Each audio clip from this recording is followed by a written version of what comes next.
We are Brightside Theater.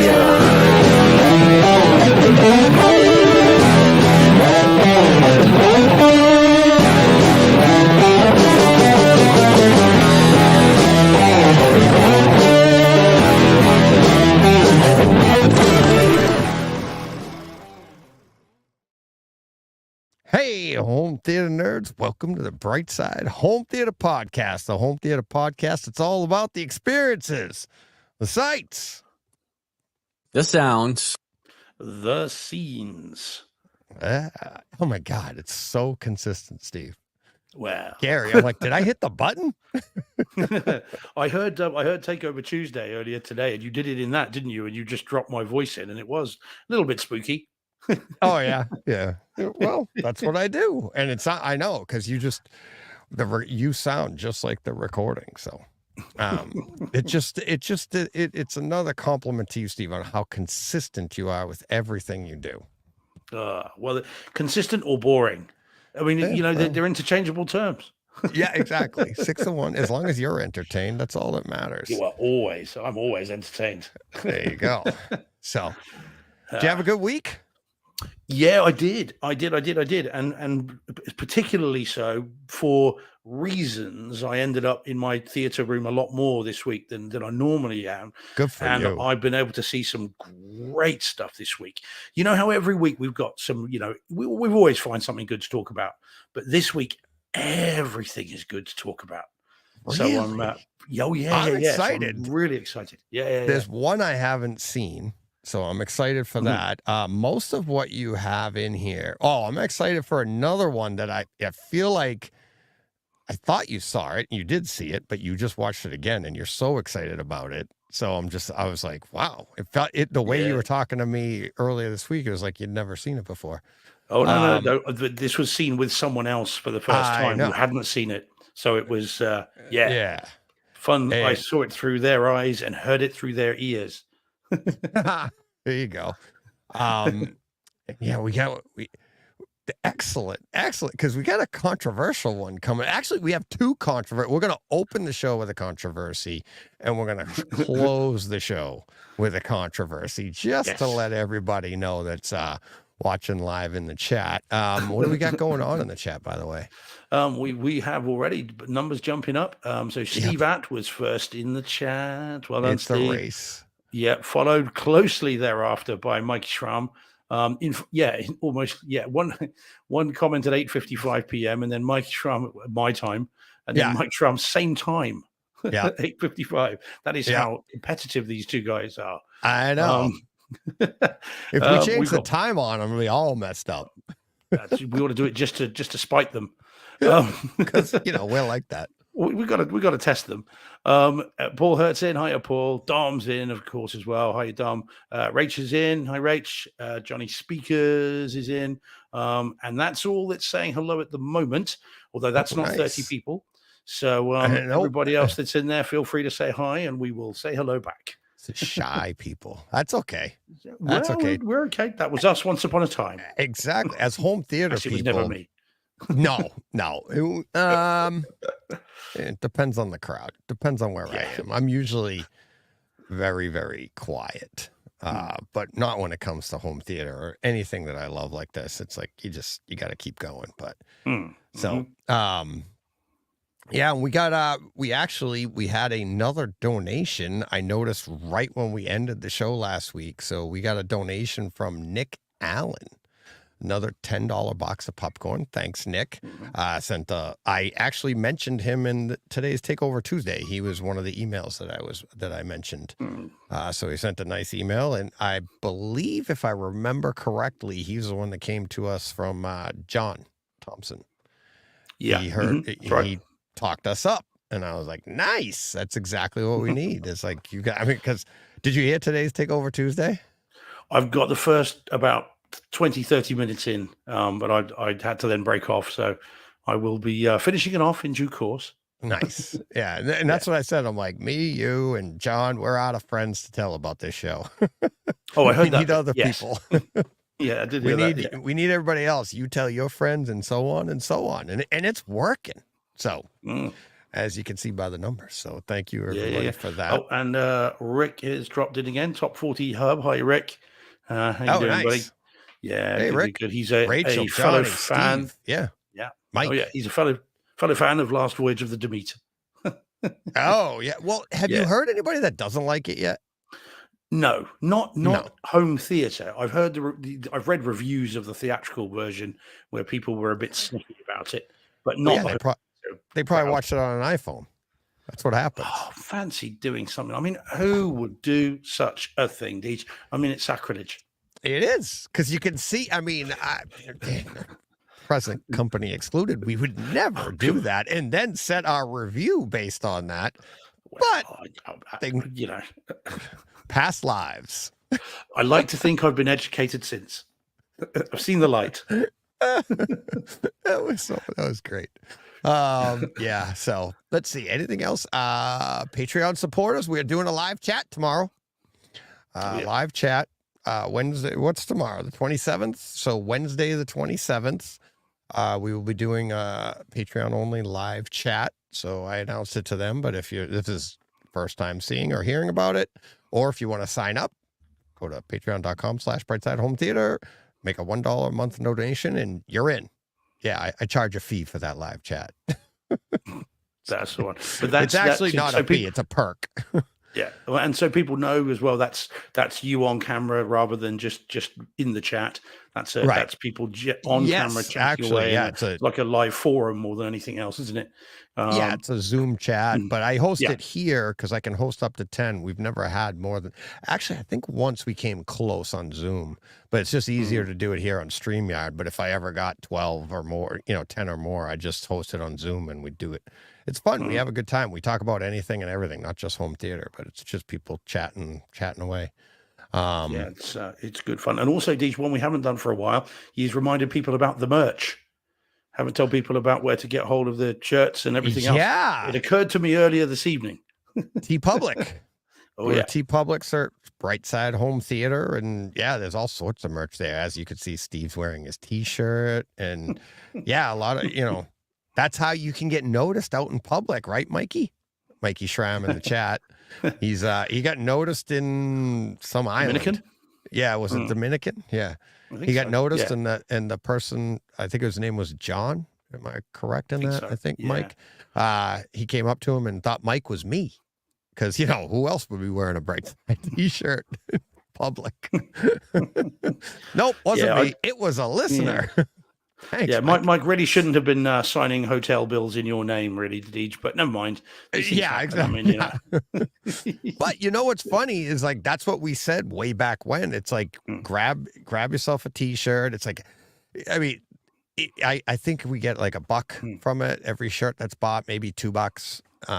And so it's not about the money, but what it does is it's like if you like home theater, walk around with this on, you will strike up a conversation or two. Believe me, people, home theater, you're into home theater? Yeah. So, and you might find common listeners too. It's pretty funny. Oh yeah. Pretty cool. So, and they have hats there. No, they don't have hats. These I have made. Yeah, they have mugs, pillows. Get yourself some pillows. Great sound treatments for your theater. They do have those. I have a bunch of them in my theater. So look at you. Stickers and everything else as well. You can put them on the back of your laptop. People will think it's a genuine Brightside laptop. Yeah. The number of police officers I encounter who have laptops covered in stickers. You think it would kind of be weird, but I'd see it all the time. Oh, yeah. I am sorely tempted to just get a roll of Brightside stickers and just start putting them on there when they're not looking. See what happens. Why not? Yeah, exactly. So, all right. Anything else? Anything else good? No, I mean it's all good. Like I said, we are going to be courting some controversy this evening. Yes, there's going to be some issues. Twitter's been a little quiet on it the last couple of days, especially since I broke cover since the weekend. But yeah, so there's going to be some controversy.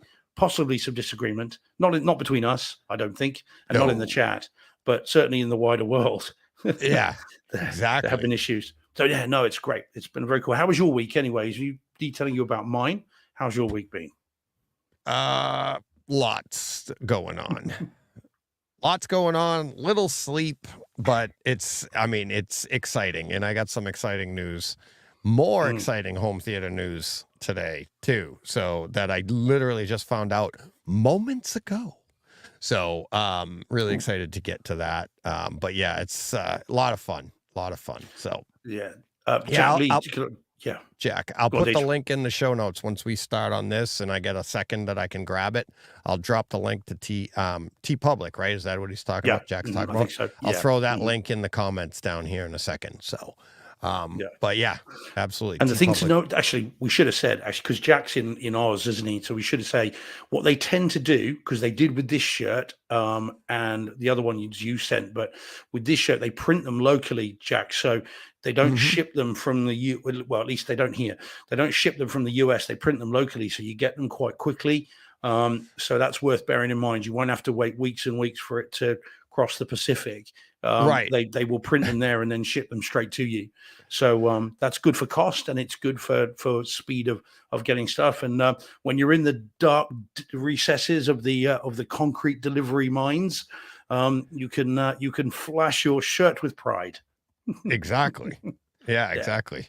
Yeah, let me pull it. You can always if you just go to brightside-hometheater.com and go to our website and you can go under merch. That's pretty much the easiest way to do it. Course, Other than that, it's I'll throw the link in the show notes here because it is from T Public, so it's like got to find a way to send it to them and everything like that. So because it's a convoluted, /user whatever. Here, I just put it into the chat, so you can try that. But you can always go to the website too. Oh, hey, all right. Jazz, just we've got a Twitter comment, Deej. Ooh, yeah, look we at got the little that. X logo. Yeah. So cool. Nice. Hi, Jazz. How you doing, buddy? Always good to see you. One of my followers on Twitter as well. So, thanks for dropping by, buddy. Yeah, thanks, Jess. That's cool. Have we had that before? I think he might be the first. No, we've had one. We had one when we were messing around with our whatever they were called, the Twitter, YouTube thing chat things where they paid to have the comment on. And then the first time we did one, someone dropped the one in from Twitter. But yeah, it's not common, but it is cool. So there you go. Absolutely. Yep. Oh, and Paul, yes, they are manufactured on demand, Paul. Yeah. Yes, they are. That's why we don't have a warehouse in China full of hundreds of thousands of them. No. Yeah, it's cheapest possible way to do it because I used to do it. I know people that do screen printing. I know the process and everything, and there's always a minimum order if you do it if I can get probably a little bit higher quality if I do it locally, but I have to buy like at least 12 and then, and then get the right sizes and make sure. But this is easy. It's just easier to get the logo out and stuff. And so it's the quickest and easiest way, especially for people around the world. So it really works. And certainly from my experience, I mean, obviously the ones you sent, DJ, are just awesome. But this one was one I ordered locally, and it's it's fine, it's great. I mean, there's nothing wrong with the quality of it. It's brilliant. So it's great. I have the original sweatshirts, but then they just did. I noticed my wife and we went on and we grabbed the gray ones, and they actually have a higher quality a heavier sweatshirt now. That's pretty nice too. So. I actually like that, and it came out pretty good. But I mean, I will say that the screen printing is potluck. Like when I ordered my wife and it was like because sometimes, like on our logo in particular, to get a good image, you want to do like a white base layer and then do all the colors, right? That way, that red in home theater would really pop. And sometimes I've gotten stuff where it kind of just looks a little bit more weathered because they don't do the white base layer and all the colors are kind of subdued a little bit, which actually isn't a bad look. It just looks like an older shirt, right? So I kind of don't mind it, but if you like that pop, it's like, it is a potluck. So, but it's not about that. It's about getting that logo out there. True. I mean, this always looks a little faded. This looks faded here, but that's because of the lights. If I turn the light down, this is properly red. It's just the light that's on the camera that makes it look faded. But like you say, that's kind of cool as well. It's a sort of Renaissance thing. I could bright side anything, Steve. I could bright side anything. I'll tell you right now. It's right there on the logo. It's right there. So, you ready to get to some bright side experiences? Oh boy, am I ready to I get just some want to bright side let you experiences. run on this. I cannot wait Man, for this first one. don't I do it. cannot wait for I'll the be here all last night. one. All the ones in the middle. All right, here we go. Let me get the image up here. Oh, nice composition on the image and everything, Steve. Here we go. This one came out well. Okay, this, ladies and gentlemen, friends and neighbors, people of Earth, is the 4K UHD Dolby Atmos physical release of James Cameron's lesser known The Abyss, which finally, after feels like not just 20 years, even the release of the 4K disc has come with issues because it's banned in the UK because of the issues with what happens to a poor rat during the film. And so even getting it is not simple. No. So, it's kind of, I think it's just fitting, really. I think if you just walk down the road and could just buy one in a store, it would be a bit of an anticlimax for us. So I finally got my hands on it. And what to say about it? So I think only fittingly, I saw the film. I don't think I saw it in theaters. I don't think I did. So I've only ever seen it on home video. I did have the VHS video of it, which is where I saw it. And I remember, and of course, that would have been the theatrical edition, which was okay, but always a bit odd. And then the last time I owned this film, the last time I saw this film, it was on non-anamorphic 20th Century Fox DVD, and that was, in fairness, the theatrical and the special edition, and it looked dreadful because you had to either watch it with ridiculously thick black bars on a obviously small screen back in those days, or you zoomed it up to get to reduce those black bars, and then you got your scan lines. And of course, we had more of that because we had the PAL system. So of course, we had more of the scan lines than the NTSC version. God, you'd think I've been doing this a while. I and know. so, I mean, who the hell talks about PAL and NTSC anymore? I know, but it was definitely the issue. So we had all these scan lines, and it was horrible, and it was borderline unwatchable, really. But on those days, that's all we had. So now things have changed, and this is the first time I've seen this movie since back in the day. Hey, John's dropping in. Hi, John. We've got John of this parish in the thing there. I just replied to him too. Yeah, good one. Yeah, hey John. And I sent him the digital copy of this. Actually, it'd be interesting to see, John, if you've had a chance to watch it. First time I've seen this movie since that DVD. I didn't see the streaming version. I didn't. I hear tell of a version in 2014 that got released somewhere, but I never saw it. I was always waiting for the eventual proper release, and now I've got it. So I watched the special edition.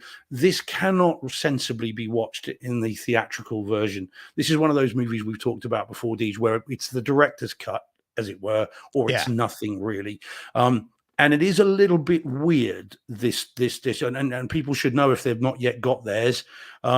You'd see that's the menu screen, obviously on screen there. Yeah. If you hit play, it'll take you straight to the theatrical version. You've got to go to setup, and then it gives you the special edition option. Both play in full 1080p and Dolby Atmos and all the rest. 1080p, full 4K. Oh God, bloody hell. Full 4K and in Dolby Atmos, so you don't have to have any compromise in terms of image quality. And I suspect it's seamless branching, if that is still a thing, but I don't know. So make sure anyone watching it that you've done that, because if you haven't, you've only seen the theatrical version. And you might wonder what the fuss is about. So first time I've seen it, very, very long time. And I'm very pleased to say the movie is still really good. It's not quite, I don't think, one of my favorite Cameron films. I still think, T2, even Terminator, movies like Titanic, films like that. I think, and even Avatar for me are probably still the kind of the high watermark, if you'll forgive the expression. But it's still a very, very good film, and I really enjoyed it, and I had a great time with it. And so the movie is as good as ever. So let's talk image quality, shall we? Actually, no, I'll tell you what, let's do that Yes. last, because that's where the controversy lies. So we'll do, Yeah, let's do or the audio first. controversy, whatever it is. Yeah, We could have a controversy of the word, or however you said controversy, it. controversy, whatever you want to have. Yeah. So the audio, then the Atmos audio is great for the vintage of the movie. It's great, and whatever else people might think about the work they've done on the video, more about which in a moment. The audio has had a lot of work done on it as well. I don't get the impression that this was a press the Atmos button and just see what it does and just leave No. it. This looks like they've taken a lot of time on it. And you can see why, because this is actually, I think, a very complex movie sound-wise. I would not have fancied being the sound designer on this because of the amount of relentless audio that is going on. There's always water dripping somewhere. There's always things swinging and moving in the background. There's always kind of metal under tension. And that's before you get into the water, and you've then got all the little bubbles and the moving and everything else. Like the design on this is an adventure in and of itself. Would you say that this rivals Gravity for an Atmos mix? I think in terms of its envelopment and its subtleties as I well. do too. Yeah, I think we're pretty close to that. Yeah, I think that's fair. And I think there's stuff in here you can miss because of the complexity of it. There are subtleties here that would be very easy to just kind of get wrapped up in the story and miss it completely. Right. You know, and I do remember thinking just little bits that kind of stood out. So you've got all the swooshing and the banging and the bass and everything else. And, you know, there are underwater things moving around, and they beautifully go around the room. There's quite a nice moment early on where something, I don't know, we won't spoil it, something is moving through the water at high speed alongside a submarine, and it goes, and it beautifully in Atmos space comes towards, and instead of kind of going right past you to the back of the room, it comes kind of middle of the room and then swooshes off to the left. And it comes up and overhead, so it goes right across, which is quite early on and is a really cool little effect. And you're thinking, oh, okay, right, we're in for a treat here. And then it goes on, but there are things like I remember bits of there's a couple of quiet scenes where two characters are talking, and you can hear water running down the walls to screen right, and then the camera moves, because the camera moves a lot in this film. It's very rarely is it locked off, it seems, and so as the camera moves, the water moves, the sound moves to the center of the stage and then goes off again, and it's really subtle. It's not OTT, and it's great. Yes. And you know, go on. Sorry, call me. I was going to say, and that's like people are saying, like Jordan in the chat saying, the effects in The Abyss are amazing for a 35-year-old film. That's James Cameron for you. And when we say the effects, we haven't even gotten to the picture. We're talking sound. Oh, yeah. Yes, that is James Cameron, and his attention to detail for stuff like that, and his love for like showing off tech. And one of the reasons, like, I think I like fell in love with his films is he, as you know, longtime listeners know, I love a good pan. And James Cameron loves to use the front pan because that would demonstrate even just simple stereo sound. So like in Terminator, Terminator and Terminator 2, when the vehicle pull up from the right to the left, he would have it pan. Because even on a stereo television at home, that would be super impressive. And he wanted to execute that. Now he's doing it all over the room. And your point about the drips and the sounds and them moving appropriately with the camera moving around is one of the issues I had with Goonies when I saw Goonies. And it's like, that's the one that always pops up into my head because they didn't take the time. They didn't care because it's quote unquote a kid's movie. They didn't want to do it. They didn't care, but they kept panning the camera when they're looking at them and the water's dripping off the porch in a pouring rain. And it's on the right side of the screen, but then the camera would turn and face the other direction, but the sound was still on the same side. But now that drip is over, and it's details that I love to point out to give them the credit for it, because this is loaded with them. Yeah, it is. I mean, like I said, it's an incredibly complex sound design. This movie. I mean, talking to the sound designer of this, I mean, Paul, he would know, I'm sure. But Hmm. this is a sort of thing you'd have an endless conversation with the sound designer Ah, about this, because if you imagine Cameron when he's staging this, and he's like, right, two characters, two cameras, one's going to kind of just float around. Again, forgive the expression. One will just kind of move around, and then that's going to be that. But there's going to be stuff swinging. So there's a light swinging, and then there's water coming down there. And I want those distinct from one another, but you need to hear what they're saying. Oh, and it's not locked off. It's going to keep moving. The sound designer must have been like, "You, what the hell are you on about?" But it's very, very good. And one of the other subtleties as well is the regulator, the bubbles from the regulators. So as they're swimming, if you listen, you can hear the bubbles moving up and over and mhm. into the overheads. And anyone that's been diving, and I've done a lot of diving in my time, you recognize the sounds and how it does all that. So it's very, very cool. So the audio, whatever else anyone may say, I haven't heard any complaints about the audio. Not from, I haven't seen any complaints either, but who knows? Someone somewhere will come up with one. I'm surprised no one wants a mono mix. Anyway, so it's just someone's going to want one, aren't Yeah, they? this is demo worthy throughout, Oh yeah. but it's Mhm. a push play demo movie too, because the Yeah. opening scene is absolutely demo worthy, similar to the latest Mission Impossible movie, right? And Mhm. the opening scene from that. But then even after that, there is a scene when the main character here, the what's her name? Lindsay is her name in the movie. Mhm. You're introduced to her. And it's another example. And this is right. It's not a spoiler. She's in the movie, so she's going to get introduced.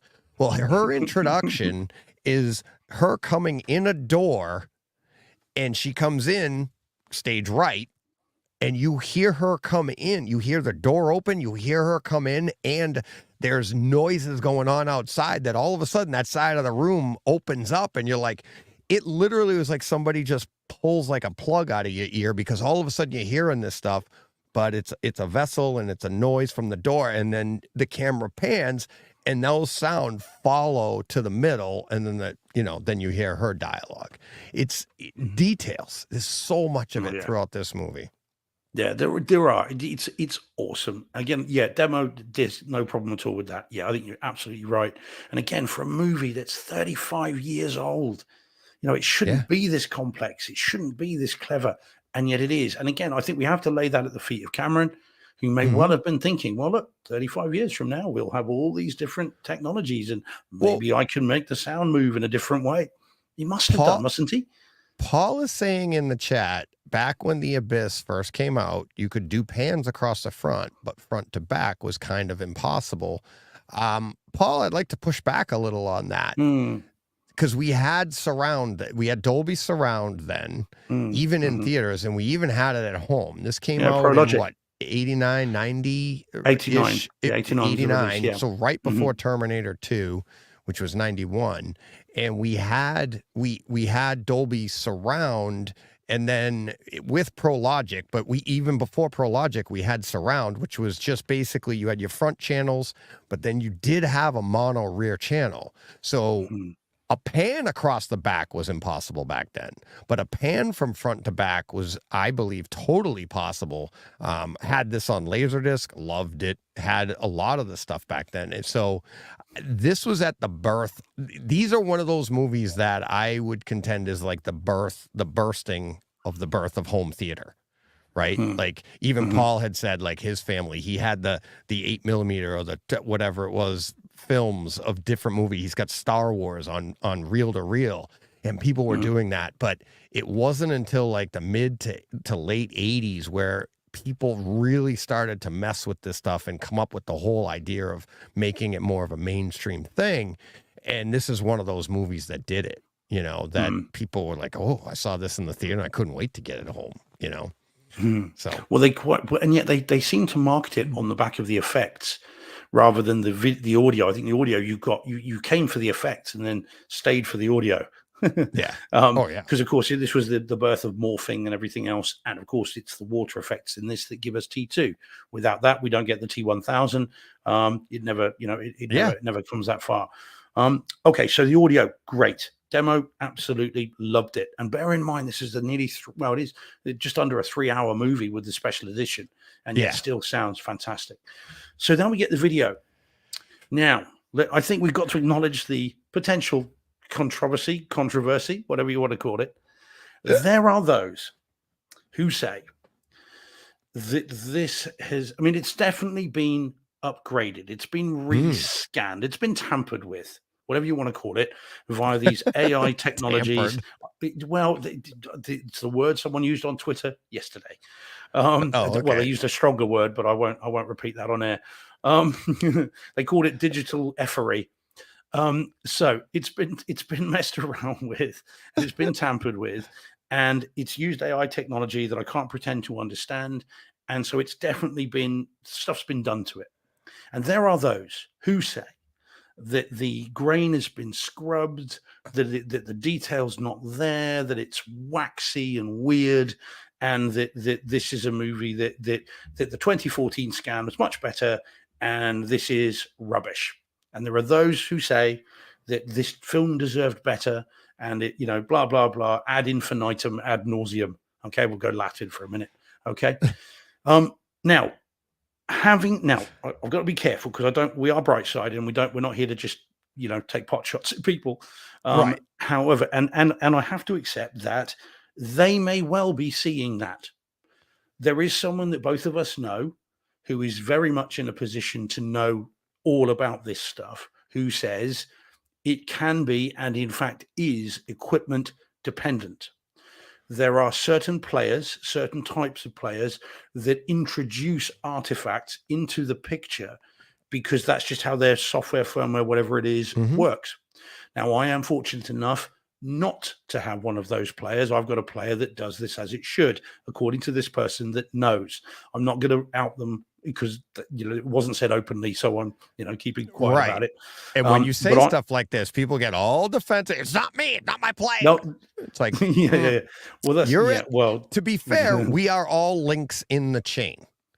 Yes. When you find something, an issue with anything, you should also be open to the idea that it could be you. It could be something in your system, and there's nothing wrong with that. But and I've had these discussions over the years with people that when you like, oh, it doesn't look very good at all. And you're like, okay. And you think you're debating the same thing. And it's like, well, you're talking two different mediums. Now that's an extreme. Like I'm talking physical and they were talking streaming, but we didn't know. And we were comparing it. So there's a lot of variables to any of this stuff, and be open to that. You are a variable, because we all are. We all have, nobody's perfect. Yeah. And it seems very specifically in this case with these movies using this technology that there are documented particular players that cause issues, not in terms of playback. They don't, not play the movie, but they introduce artifacts into the image. So I'm told. And again, that's not, just scuttlebutt. That is from someone who knows, who was intimately involved in the production of these, and so knows. And I'm not one, and I don't have one of those players. So having watched it, I think this video presentation is excellent. I cannot say it really much differently than that. I thought this looked fantastic. And again and again and again, as I was watching it, I was blown away by the level of detail on the faces, the reflections on the water in the moon pool, the way in which the underwater things glow, and the HDR and all this stuff, and they come to life. This transfer is fantastic to me. As I saw it in my room, with a full calibration with one of the players not causing issues, it looks gorgeous. And I cannot see, as I put on Twitter, how a 35-year-old movie of this type and this complexity could look any better than it does. And someone pushed back on me about it and sent me a picture, because I put up a couple of pictures on Twitter, on my Twitter feed. Someone sent me a picture from the 2014 scan and was like, oh, but look how much better this looks. And I looked at it, and it ain't. So this version's better, but horses for courses. It's the eye of the beholder. But to me, my opinion, watching it in my room and my system, I thought it looked fantastic. And I like to think with over 1,000 4K discs, I know what a good 4K disc looks like. And this is one of them to me. And funny enough, DJ, at the start, where you do have this sub and then this light thing goes past. So it's very murky and dark. When it moves very quickly, and I thought I saw some banding. I thought, oh my God, what the hell? Because it's right at the beginning. But it's not. It's not banding. It's a halo effect that I think is deliberate and intentional. It's not, but crucially, there's no banding. So I thought it was great. And I don't get it. And if these people that aren't unhappy or are unhappy with it want to come and see it at my gaff, then feel free. Yeah. Because I can't see how you could watch that on my screen in my room and go, well, there's a problem with that, because it's exceptional. And so much so, tonight, as I put up on Twitter earlier, I've ordered Aliens. I can't wait till the end of April for it to come out here. I've ordered that from the US. I just can't. I need to see that movie because I love that film. And I need to see that using this technology because I can't wait. And I've heard your comments about how it looks. It looks really good. And I've seen the comparisons and I prefer this version of it. So I cannot wait to get my sweaty mitts on that. Because that's just going to be class. I cannot wait. So I mean, I loved it. Now, DJ, I remember you talking about this, but you talked the Kaleidoscape version. So tell me more about the Kaleidoscape one. It's the biggest difference is the Kaleidoscape doesn't have the special edition in 4K with Atmos. Not yet. Oh, right. So it's still just a special feature on the 4K edition. So, so I have yet to see the special edition in the full 4K with Atmos. As a matter of fact, when they dropped The Abyss, this was back in December, it didn't have Atmos. It was just the DTS Master Audio. And it was like 4 days later, we got the upgrade. And, you get an update. Do you want to download it? Yep. And no fee. And now we have Atmos. So I've been back through it. I went back through it then. I saw you had it on the list. I went back through it this week, in not sitting through the entire thing, but going to some of my favorite scenes. And you're like, it really is. It's such a demo-worthy movie that you will pop through it. Now, if I had the time to sit down and watch the special edition, I'd already have the disc. But with everything going on, I might as well wait, because if it pops on Kaleidoscape when I'm into my new theater and I already have, the special edition, which they may do. He did it with Avatar on Kaleidoscape. They release Avatar and Avatar: The Way of Water, the regular 4K HDR with Atmos on Kaleidoscape, and then like a month later or so, or a little later, they release the special edition at an additional price. I don't care. I've double dipped a million times on other things far worse. So I'm all in. You want to charge me for the special edition? Knock yourself out. I'll pay for it. Absolutely. I'll pay for it. You know me. I'll pay for it 7 times. Whatever it takes to get the best quality. But especially with this film, I mean, it's a totally different experience on the theatrical to the special edition. I mean, Cameron famously, when his special editions do change what has come before, they're not just little scene extensions and snippets. They're whole subplots. This is the early Snyder. This is obviously years and decades before Zack Snyder, but this was his vision. This was Cameron's vision, was the special edition. And when we saw the special edition back in the 90s on Laserdisc, nobody else had it. There was no other way to get it. And you actually got to see, people liked the movie as it was, but then when you're like, oh, wait, that makes so much more sense now.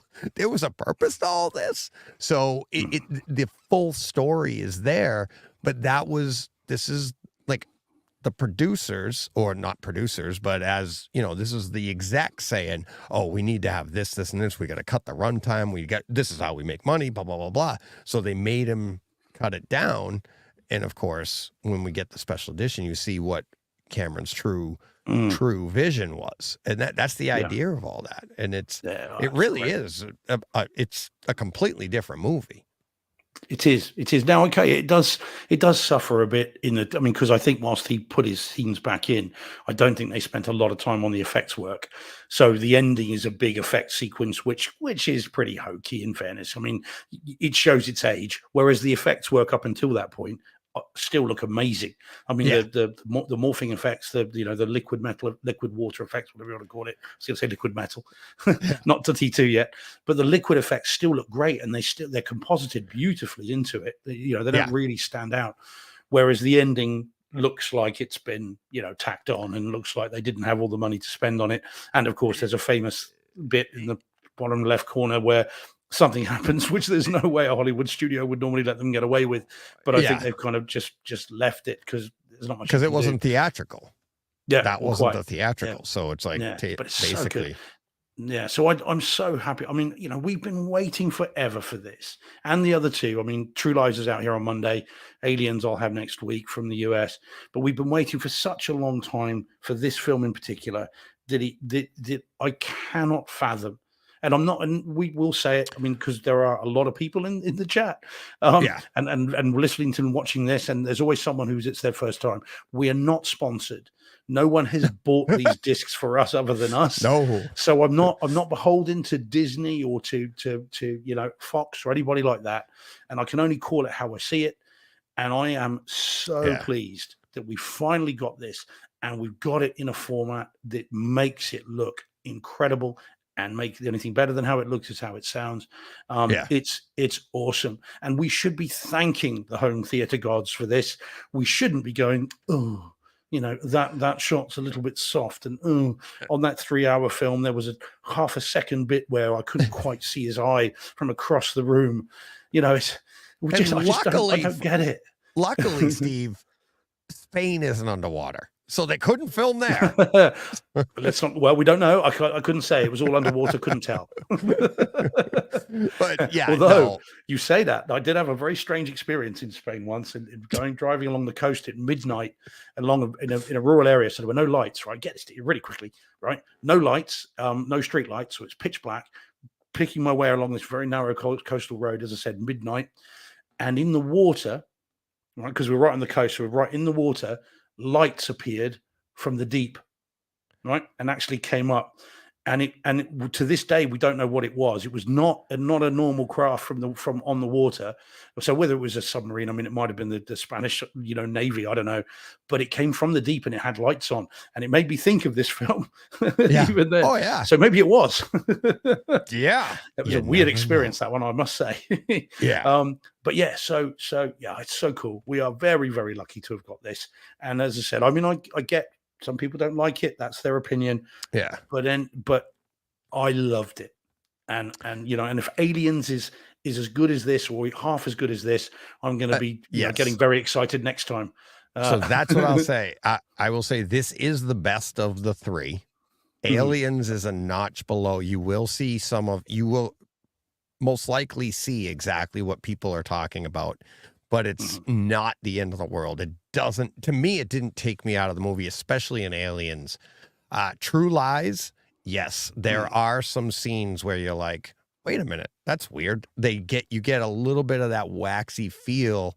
But again, that movie is so good on a different level from The Abyss, where I just love the chemistry of Tom Arnold and Schwarzenegger, and then obviously with Jamie Lee Curtis. Jamie Lee Curtis, yes. And the chemistry between all of them, and the comedy and everything about it, and then the action, I thought it played a lot better than I was expecting it to. Now, I will say that there are moments where you get exceptional detail, and then there's other times where you're like, what happened? So, but again, it doesn't take you out of it. But this is the best of the three. So I think you'll see as you watch the other ones. But I think too many people get to these movies and they have already heard some of the negative, and they just that's easy to do. Like, oh yeah, I saw that too. But does it ruin it? No. Come on, people. And like you said, it's like you see this, it's like, It's not ruined. It's awesome. It's the best it's ever looked. Well, All one of three the of 'em. characters one of the characters in this says to another character, "You need to look with better eyes than that." And this is one of those things. I Yeah. mean, come on. It's just it's great. So the chat, so that because I get excited about this and I forget to check the chat. Yeah. So Jordan says, as a massive fan of The Abyss, I think the films never look better. Yeah, Yep. 100% agree, Jordan. Good on Steve At. Steve At says, I'm just not that eagle-eyed to get upset by this. Beats rabbit ears on a 32-inch Sony Trinitron. Hey, I had a 36-inch. Yeah, well, look at you.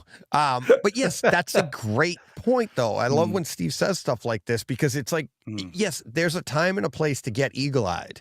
When you want to get eagle-eyed, and I believe Steve At opened this chat saying like he's stepping in after doing some HT calibration. Yeah. Right? That's the time to be eagle-eyed when you're calibrating your system and you're trying to dial in the focus of your projector. You're trying to dial in and line up your colors or whatever it is. That's the time to be eagle-eyed. When you're putting on a piece of content, sit back, enjoy it. They're all going to be different, and they're expected to be because they're made by different people for different reasons. And what fascinates me, love it or hate it, fine. But what cracks me up is the rhetoric of he ruined his film.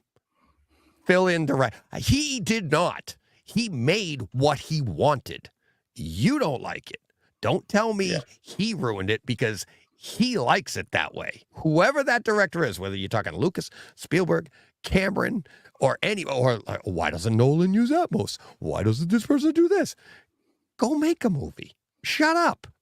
It's like, and when they make it, you can like it or hate it. I'm not saying you have to like it, but don't tell anybody that he, the artist, made the mistake. Because last time I checked, Van Gogh, Picasso, they didn't look like photographs. Well, funny enough, Deej, one of the people that commented on when I put up these pictures on Twitter and said, "Oh, looks great, really like it. How can it look any better?" was a director.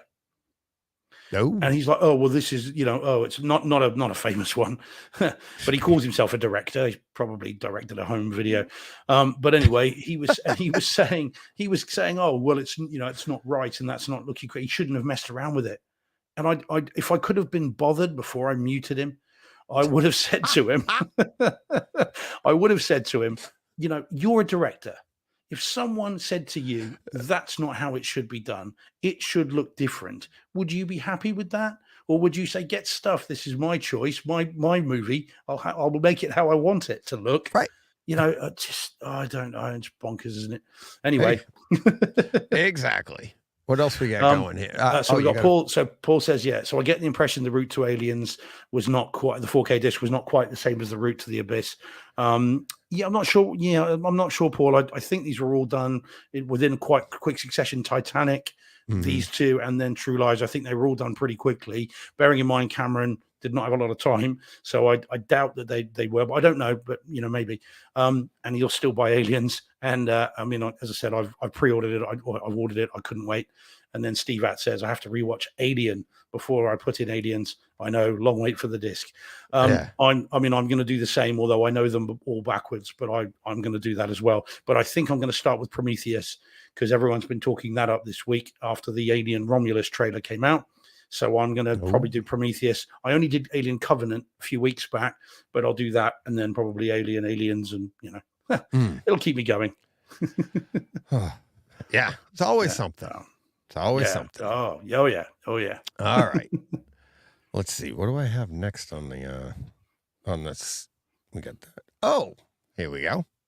Are you ready for your next one? Yeah. Steve, you're up again. Here we go. I know nothing about this one, so very interesting. Whet your appetite with this one. Nice. Okay, so this film then, and the way I say it is I think communicating the surprise at this film is the 2023 animated film Leo, which is a Netflix exclusive, which is produced and brought to the screen by Happy Madison Productions, which is, of course, Adam Sandler's production company. Now, this is an Adam Sandler movie. And it's a strange thing. I'd never heard of it until Sunday afternoon. Me either. Sat around again for reasons.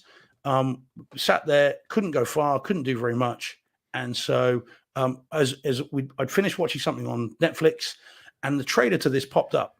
Before I could stop it, the trailer popped up because it's just they do your head in when they're just trying to search through the menus. These bloody trailers come up. Anyway, this came up, and myself and others who, as I say, were kind of housebound for reasons, saw the trailer and were like, do you know what? That looks like quite good fun. And proceeded to then watch it. And do you know what, Deej? It is great. Really good. Great? Great. Yeah, great. Great? Yeah, it's really, really good. Strange film. It's about Leo the lizard, or he's a tuatara, which I have to say is a New Zealand lizard. So it's only fair to say that. Maybe that's why I liked it. Okay. Tuatara, it's a lizard from New Zealand. They're native to New Zealand. It's the only reptile that lives in New Zealand. We've got no poisonous animals, and we've only got one reptile, and that's the tuatara. So it's a lizard who is in a class pet in America. This is not supposed to be in New Zealand, and he's a class pet, and he lives in a terrarium with a turtle. Looks to be a tortoise, but turtle tortoise. Yeah, it's fine. And he realizes and Leo is played and voiced by Adam Sandler. Okay. And he realizes that he is 74 years old and believes that tuataras only live to 75. So realizes that time is short and begins to think that he has not lived his life. And what then follows is up on you like that. Quite. Oh, wait, what? But there's a very fun flashback sequence of all the various kind of years and eras. So very funny. And for those of us of a certain age, it's very funny because it goes through 80s, 90s, Yeah. And then what happens is he then kind of begins to befriend the kids in the class, which sounds nice and gentle, and it is. And he befriends them, and they take him home, and he then has an impact on their life because he can speak to them, and they all think he's only talking to them, and it goes from there. But what is very fun about it is that kind of each character has their own song, but the songs are Adam Sandler songs. So they're not your typical animated ones. There's no swear. I mean, this is a kid's movie. So there's no swearing in them, but they are very Adam Sandler. And they're all the funnier because of it. And there's one particularly excellent song, which I've been playing in the car since this, which is about crying, which is very, very funny. And frankly, I'm going to play it to my clients because it's just very funny. But in a very Adam Sandler way. If you lose the case, you feel like you're crying. God, no, gee, that's at the police stations when they start crying about they've been caught. So it's very funny, and I had a great time with this, and the people that watched it with me, all of us at the end were like, where did that come from? Brilliant film, which we'd never heard of. So as soon as I saw it, I thought this has got to go up on the show to tell people it's on Netflix. It's free, other than your Netflix subscription, and so it's well worth seeing. And what's interesting is now I watched this in the front room, so I only saw it in 1080p and stereo sound. However, I went back into the cinema room because this is in 4K, HDR, and Dolby Atmos. So I went back. I know. Yeah. So I went back and rewatched. Did yours thing? I watched certain scenes in the and do you know what? It looks great. All of the little scales and stuff that's on Leo are all kind of really stand out. It's very colorful and bright. So all that comes out in the wider color gamut. And the music and the songs and stuff, they're very short and they don't all rhyme as well, which I think is fun. And it looks really, really good. So I absolutely recommend this. This is way more fun than I thought it was going to be. I just thought this would be another kind of Netflix filler film where it's just kind of very often they're imported. They've been dubbed into an English language, and they're all a bit crap. But this was really, really good. And actually, it's interesting to see that people have actually seen it in the chat. So Rach says it's amazing. Holger, who says it's a lot of fun. Yeah, I agree. I mean, this is a well-kept secret that I'm now blowing wide open because I'd never heard of it. And DJ, I think you'll get a kick out of this, and again, Jen will like it because he is doing what she does in a school, albeit in an elementary school rather than in a high Yeah. school. Yeah, But he's basically filling that role, and I think she'd have a real kick out of it because of how he does what he does. So Okay. it's well worth seeing. It's disposable. It's an hour and a half. If it's rubbish, it doesn't matter. But it's worth seeing it. And again, and if you're going to see it in the cinema room if you can, and in the theater, because there is complexity in the animation. There's detail there that isn't really there in 1080p if you watch it upstairs. So yeah, and Zombie Rush, God, see, everyone's seen it but me until last week. Why did no one tell me? Yeah, exactly. So Probably Zombie 'cause Rush it's a says his kid's- wife really liked it. 'cause- But everyone's seen it, man. Guys, if we know these films are out there, someone tub thump for them, and then I can see them. Tub thump. for him. Yeah, tub thump for them. Tell us, let us know.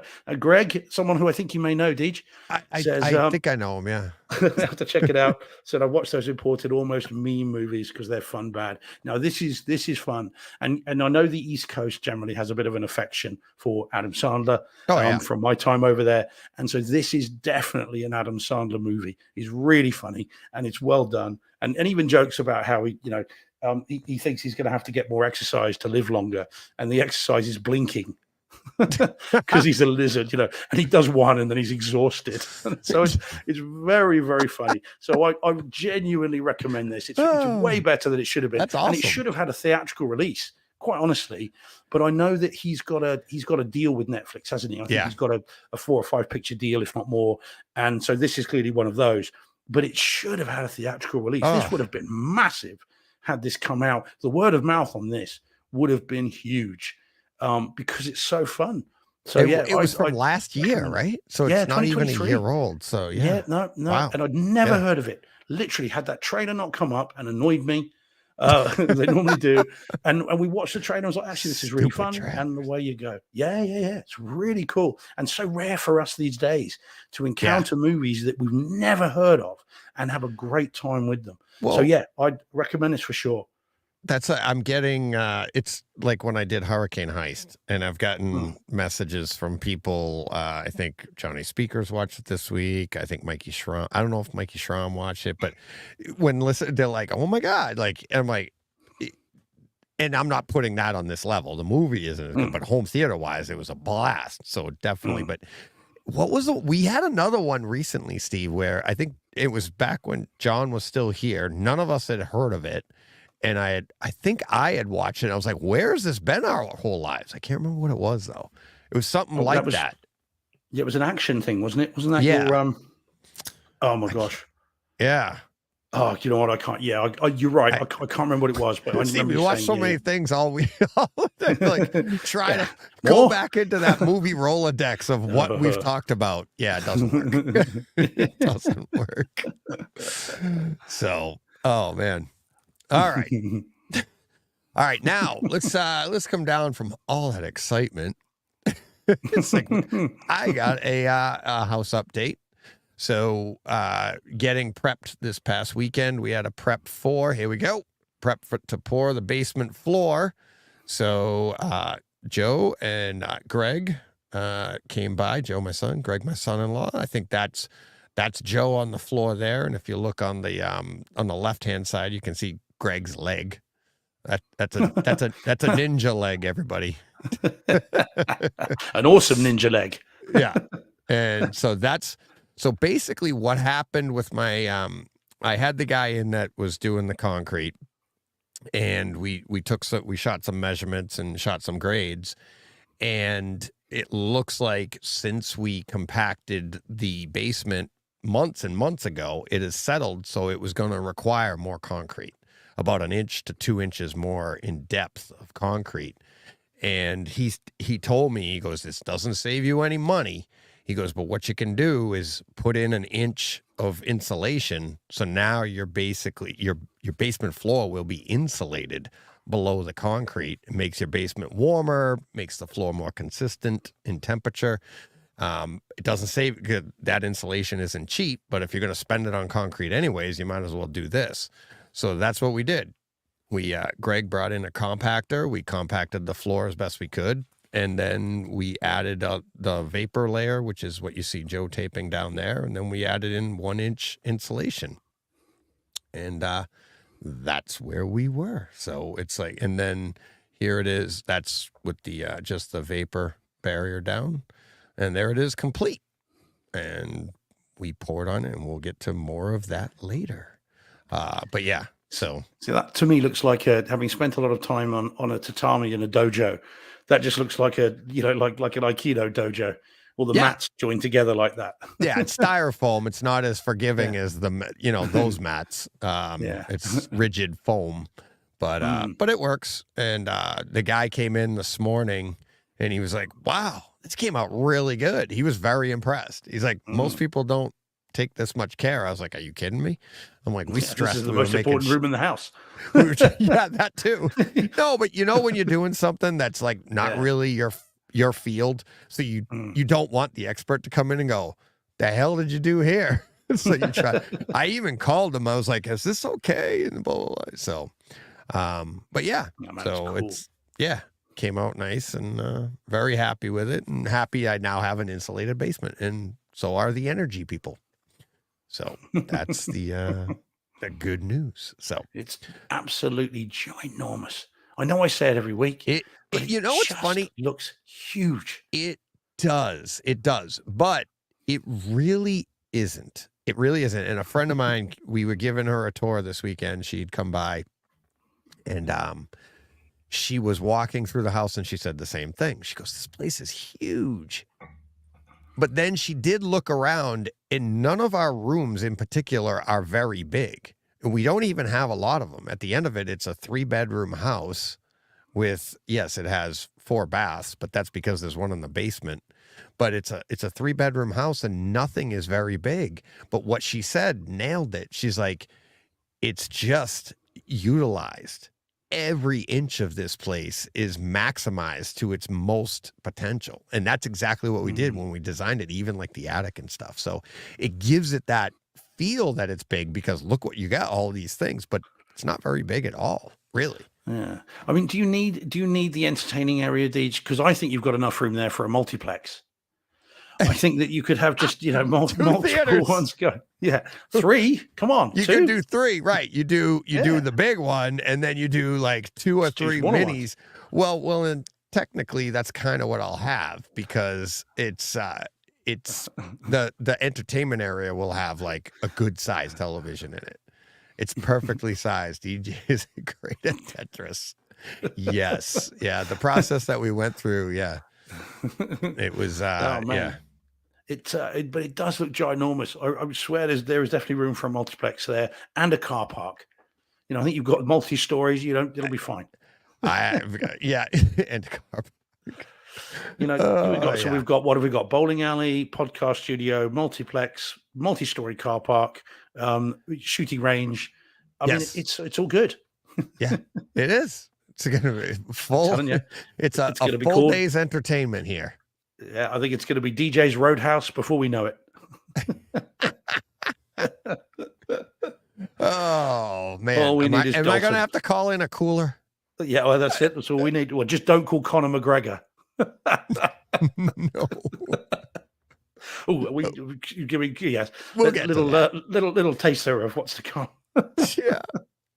All right, let's get back to another home theater experience and not DJ's building theater. Building experience. Theaters. Yeah. You guys are spending my money left and right, but I don't even have. Yeah. Go to patreon.com/rightside. Yeah, help pay for DJ's Roadhouse. Yeah, exactly. All right, here we go. All right. Okie dokie. So here we have the recently released in the UK, don't know if it's out in the US yet, Amityville Horror on 4K UHD and Dolby DTS HD Master Audio 5.1, as I always say, uprigged to Neural X. Now, Deej, I am assuming you've seen this. Oh, yeah. Oh, good. Oh, right, yeah. Good. Oh, yes. And I should make it clear, this is the 1970 Yes. 81. Yeah, it's not the remake, and it's less said about that, the No. better. This is the original with James Brolin and Margot Kidder. James, of course, being the dad of Josh Brolin. Yes. So dad of Thanos. Looks just like him. He does. He does. Doesn't Sounds he? like him too. Yeah, he Yes. does. Did you listen to the Smartless podcast with him on recently? Did you listen to No. that? He was on it. Josh Brolin was on it. And interestingly, he talked about this film. This might be the reason why I bought it. He talked about how when he was young, he didn't really know what his dad did. He said he just did not really understand it. And the very first time he visited a set was this one. And he said the very first thing he saw, he went up. So again, not really knowing what his dad did for a living, he said he wandered onto set and he was up above the set. And the first time he saw his dad acting was when he come running into the room with an axe in his hand. Yeah, I mean, like, flipping heck. So, and he said, I didn't really understand what was going on. He said, I was petrified. I didn't know what was happening. But Yes. wow. Anyway, so this was the film that he It is saw. out here. It is out here. Oh, cool. It came out September 27th, 22. Vinegar Oh. Syndrome released it Okay. I think here. this is Limited edition, out. 4K, UHD, Yeah. DTS Mhm. Master Audio, all that. But great, yes, all it the is stuff. out here. Yeah. So it only came out here a couple of weeks ago. It's very, very, very new release here. But I think it's Arrow. I don't think it certainly won't be Vinegar Syndrome. But yeah. So anyway, so it's come out. I mean, I've always thought this film was messed up and scary in the best way. And I've had lots of conversations with people since seeing this, all of whom say the same thing, of a similar age to me. This terrified me as a kid. And, I was really shaken by it. And of course, it is based on a true story ish. And the story is based on a book, and the book has apparently more fiction than fact in it. But it is interesting, and it is something that I've always found quite intriguing and unsettling. Now, I have an unusual kind of connection to this, because the thing that starts off the alleged horror, where the Lutzes move into this house and they only stay 28 days before they flee in terror, is that prior to that, a guy called Ron DeFeo Jr. executed his parents and his siblings with a shotgun. And he executed them and said, in his defense, the voices in the house told me to do it. And that was a real case, real defense. He's still in prison. And if I tell you that that incident happened on November 13th, 1974, the day I was born. Oh, geez. I know. Yes, it's kind of freaky. So I've always had a bit of a weird connection to this. Very strange. Anyway, yeah. So freaky situation, very strange, but it's still a well-done movie that is still, I think, unsettling to this day. It is a bit hokey, because any film from that time that's a horror kind of would be, but it's still really effective. And there are some good jump scares. It looks great. They've done a lot of work in. Brilliant. Sorry. Thanks, Jordan. Thank you, man. Of course it is. It's an 88 films release. Sorry. But the same transfer as the Vinegar Syndrome release. Thank you, Jordan. Cheers, mate. I always can rely on you with that, mate. Thanks, buddy. So it looks great. They've obviously spent a lot of time and money on this. The colors are really nice. There's a red room that they find at one point, not in a 50 Shades of Grey kind of way. There is a red room which is sort of really deep red, and that really looks great. The detail levels are very good. The skin tones and all that stuff are great. It looks as good as it could possibly be. It's really, really nice. And of course, there are sequences at night where the eyes of the house light up, and all that looks great. And it sounds good as well for what it is. There are sequences where flies are in the room, and you can hear them all sort of buzzing around the room, as you would expect. There are some bangs and some crashes. There's lots of storms. Carl Ellsworth would love it, because there's lots of storms and rain and thunder and everything else. So it's really, really good. I recommend this disc if you're a fan of the movie, and I think lots of people are. If you haven't seen it for a long time, it still holds up. It's still unsettling.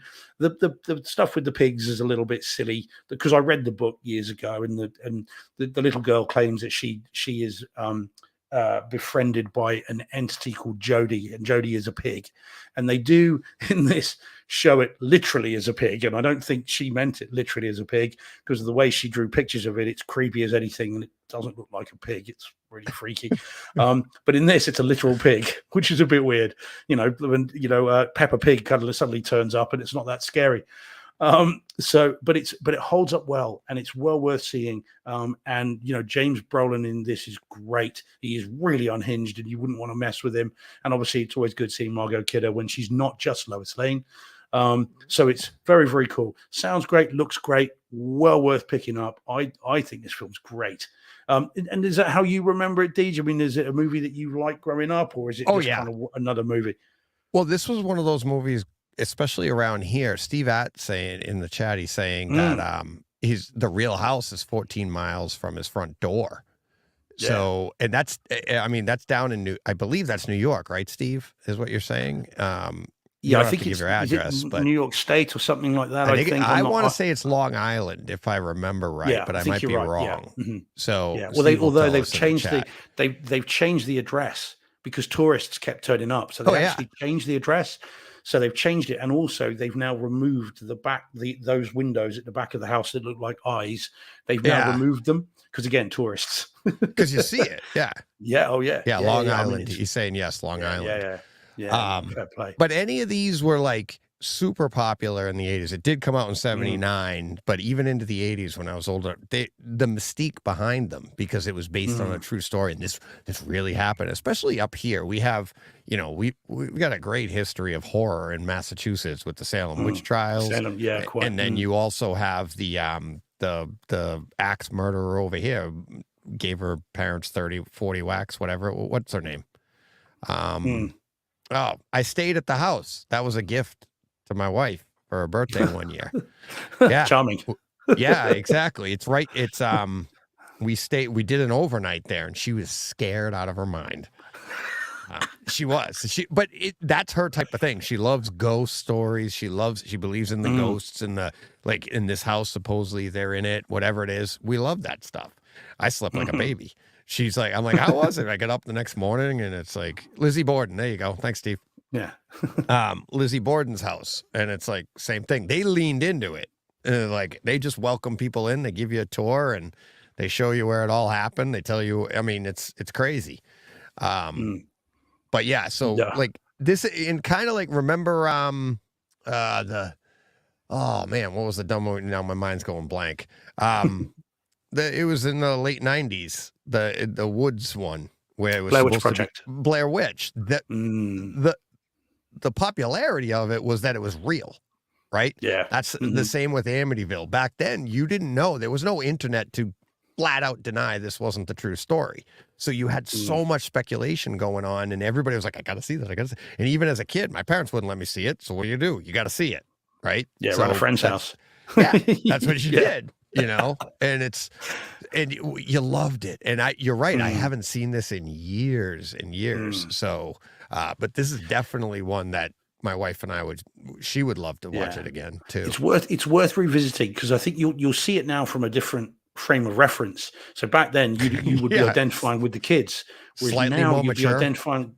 Well, I used to say, I wouldn't like to, cast aspersions, but you now sort of find yourself watching it from the periphery of the father, and then kind of like how that interacted with your wife, with the kids, with the So it's funny how you shift. When we would have seen it when we were kids, you're identifying with the children. You're like, oh my God, what would it be like if my dad you're watching it like this was like that? Yeah, well, yeah. But also, what would it be like if my dad did that? And how would I?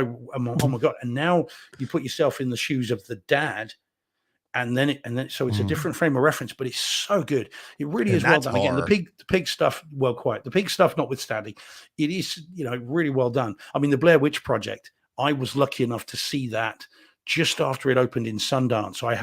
I managed to get a DVD of it, bizarrely. Bear in mind, 99, I mean, DVDs were still really rare, but I managed to get a DVD of it. And when I saw it, I thought it was real because no one had burst that bubble yet. Right. Same here. And I found that, and I watched it. I mean, Deej, it'll appall you, Deej, but just bear with me.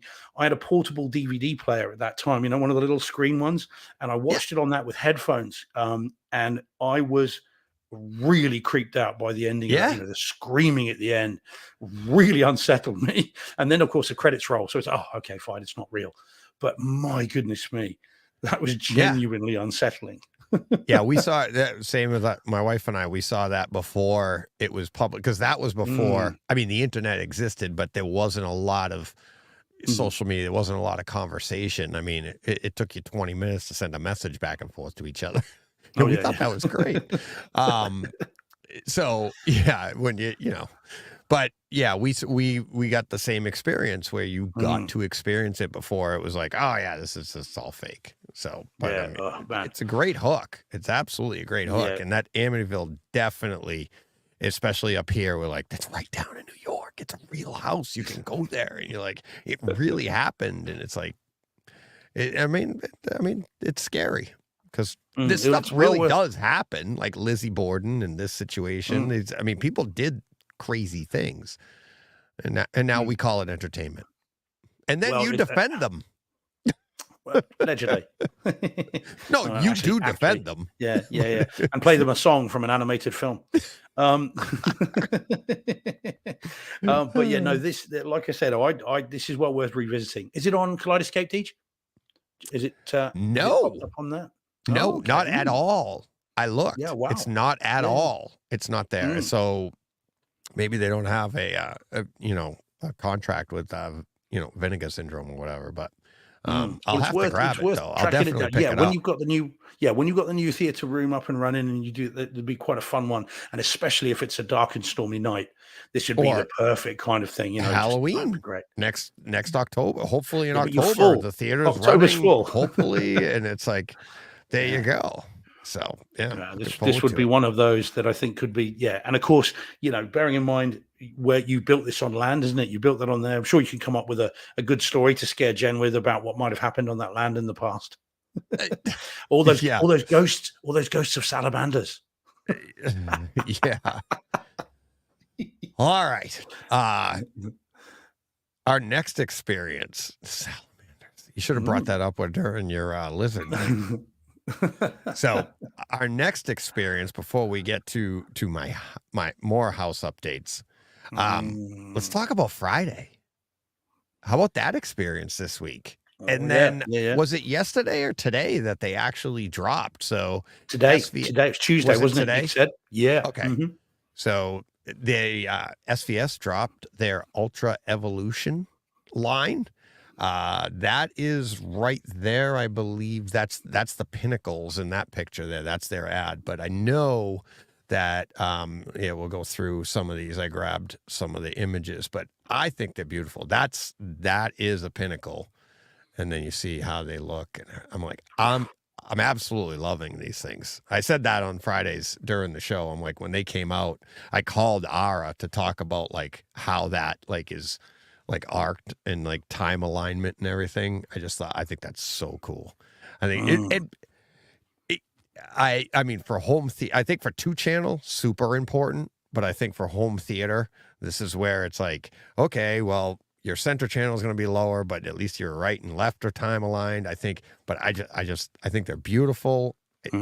They're, to me, it's a throwback to exactly when we started out. This is what it was all about, and that's why I absolutely love these things. They also come in white. If you'd like a couple, not so keen on that. Yeah. Oh. You know what? This reminds me of John Brock's system. Brock. Yeah. And you got a couple stormtroopers standing guard at the front of your room. There's that. I think that's the bookshelf, bookshelves, and then that's their center channel, and then they also came out with the new Ultra. It's the Ultra Elevation. They didn't want to call it the Ultra Evolution Elevation. They thought that would be too much. So it can be mounted multiple ways, but I cannot wait I'm very excited to be able to see these in person, to be able to hear them in person at Expona.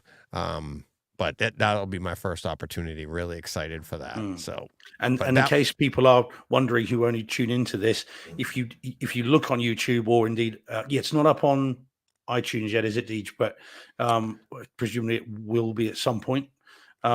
Last Friday we did not yet. yeah. Not yet. So last Friday, if you look on YouTube, you'll see it. We did a crossover event with Brightside, the HT guys, and Nick. Can't think of his surname, from SVS, the marketing director, and Nick Brown. Smith Freeman. Bro, there we go. And Smith Freeman, who was their lead designer, and they talk amongst alcohol-fueled general nattering. There is also discussion about the speakers and the ethos behind it, and the work that's gone into building these. So if you like the look of those, and we do, and you want to know more, that's the place to go, because we do talk speakers occasionally in between clinking glasses of bourbon, or in my case, Budweiser. So it's well worth checking out. I love the name too, because it's like they've had the SVS Sound Revolution. They've had, that's part of the theme of their company. But then they've had the Ultra line for a while now, and it's like, what do you name like the next iteration? And they got the Evolution. And it's like, it is literally the evolution of the sound of their. I love that play, and it's like it was. But yes, to get to like the drinking that went on and the fun that we have, it's like, go back on the video and look at the subtle change in Nick's voice, or not voice, I'm sorry, Nick's face when Smith goes, now, I don't think Gary would want me to say this. Yes, the moment of panic. I love that, because that's Nick's job. Like, Smith doesn't get in trouble. I would guarantee you, I'll bet you any money, just like anybody that's ever been a boss and a subordinate does something, not that Smith's a subordinate, but you're in charge of the marketing. And it's like, But I mean, he doesn't say anything bad or anything like that. But it's just, you knew like Smith was really opening up when he goes, I don't think Gary wants me to say this. And you're like, oh no. It was funny. Awesome. He, I think, didn't he say, I don't know if it was on the show or just afterwards, that Nick was like, you know, you passed. You didn't say anything you shouldn't have said. Yeah. It was. But yeah, so. Smith was great. Smith just, the impression I got from him is he just wants to talk about everything and anything. He's just an open book. Yeah. And as a marketing guy, that's not what you want, is it? No. You need to have that leash. Well, it's funny because I've had people on the show. I love getting people on and getting them to open up, right?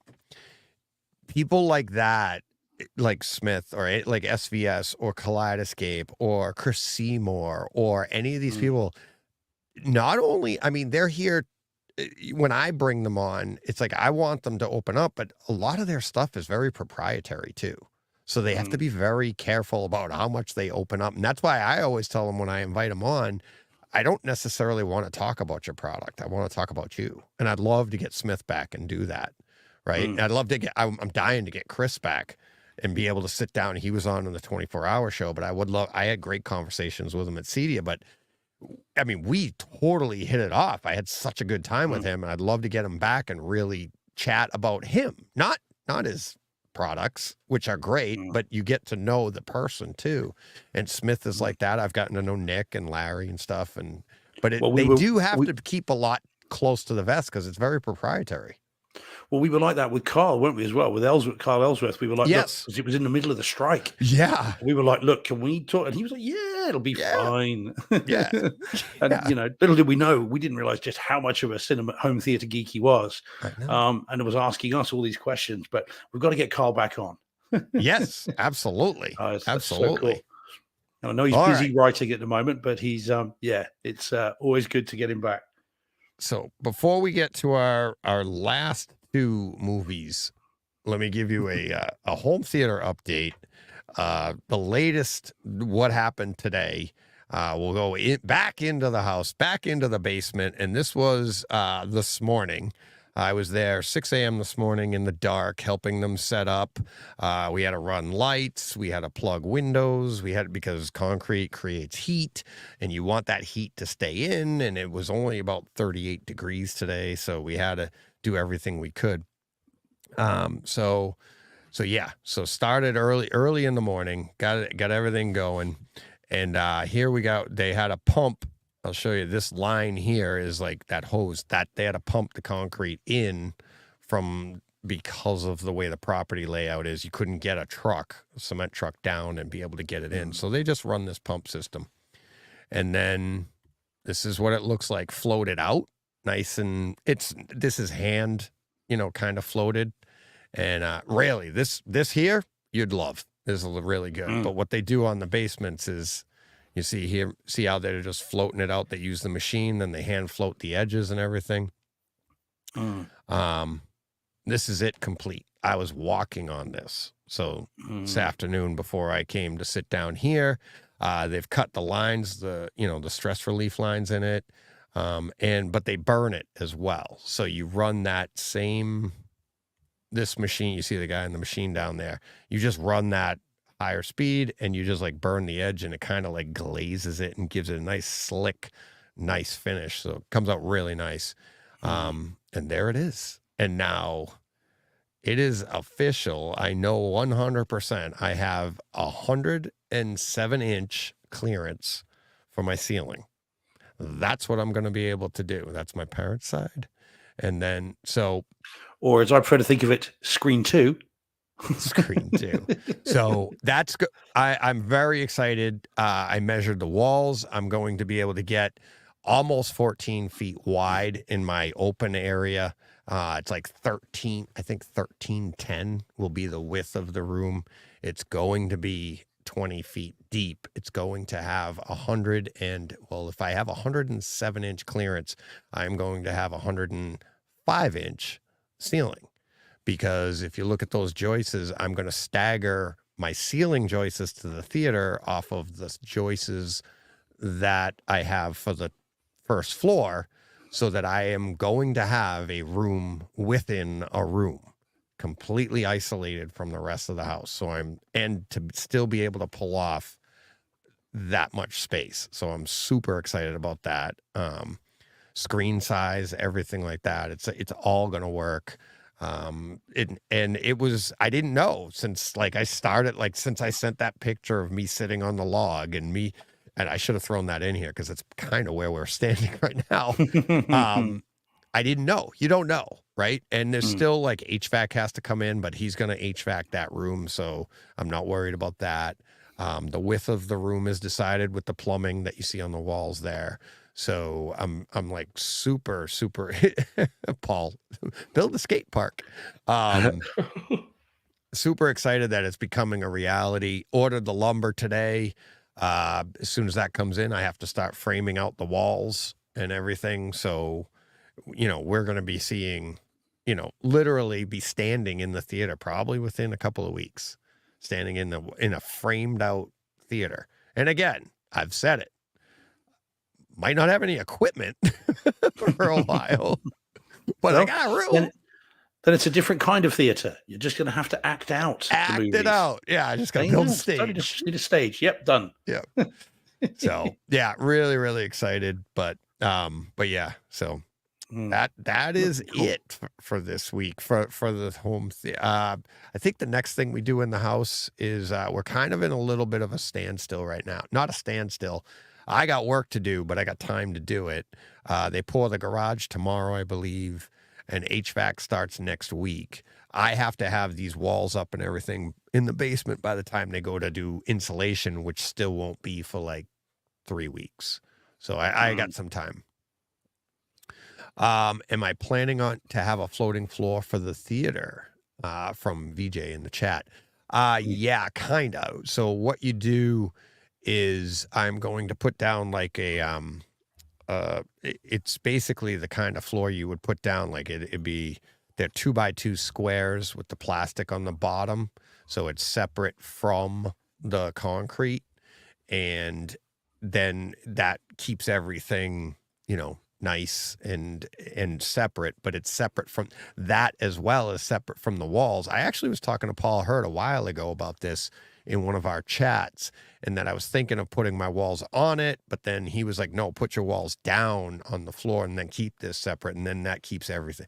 And it was, you leave a little buffer between your floor and your wall, so resonation doesn't happen with any of it. So yeah, I'm also going to have a riser. So that would be also separate from the floor. But, so yeah, it's I'm coming along. It's coming along, and it's like, I mean, literally, like just like everything I dreamed of. And when you see it when it's done, I'm not gonna lie, I'm not trying to brag. It is gonna be nice, but there are theaters that are so, like John Brock's, for instance, is amazing.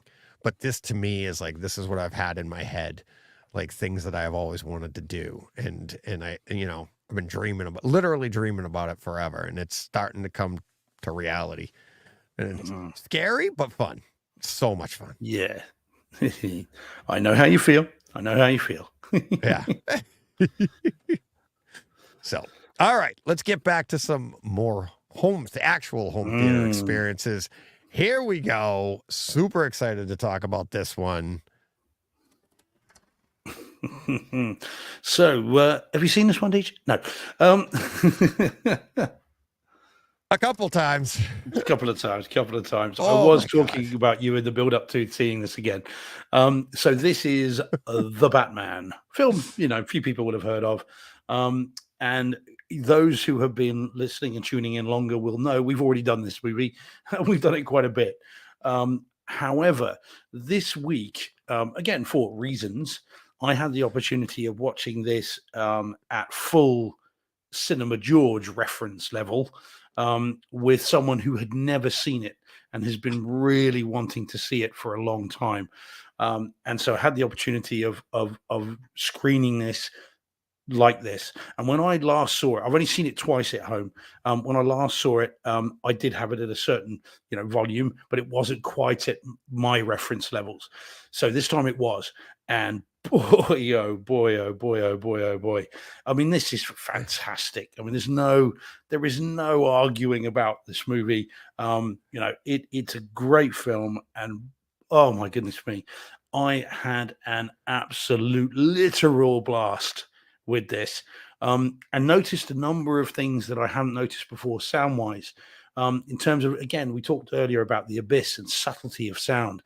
This does have subtlety plus all of the absolute bombast, which is why I think this might be my preferred movie in terms of home theater to Dune, because Dune is all just, whoa, you know, it's all power and force. Yeah.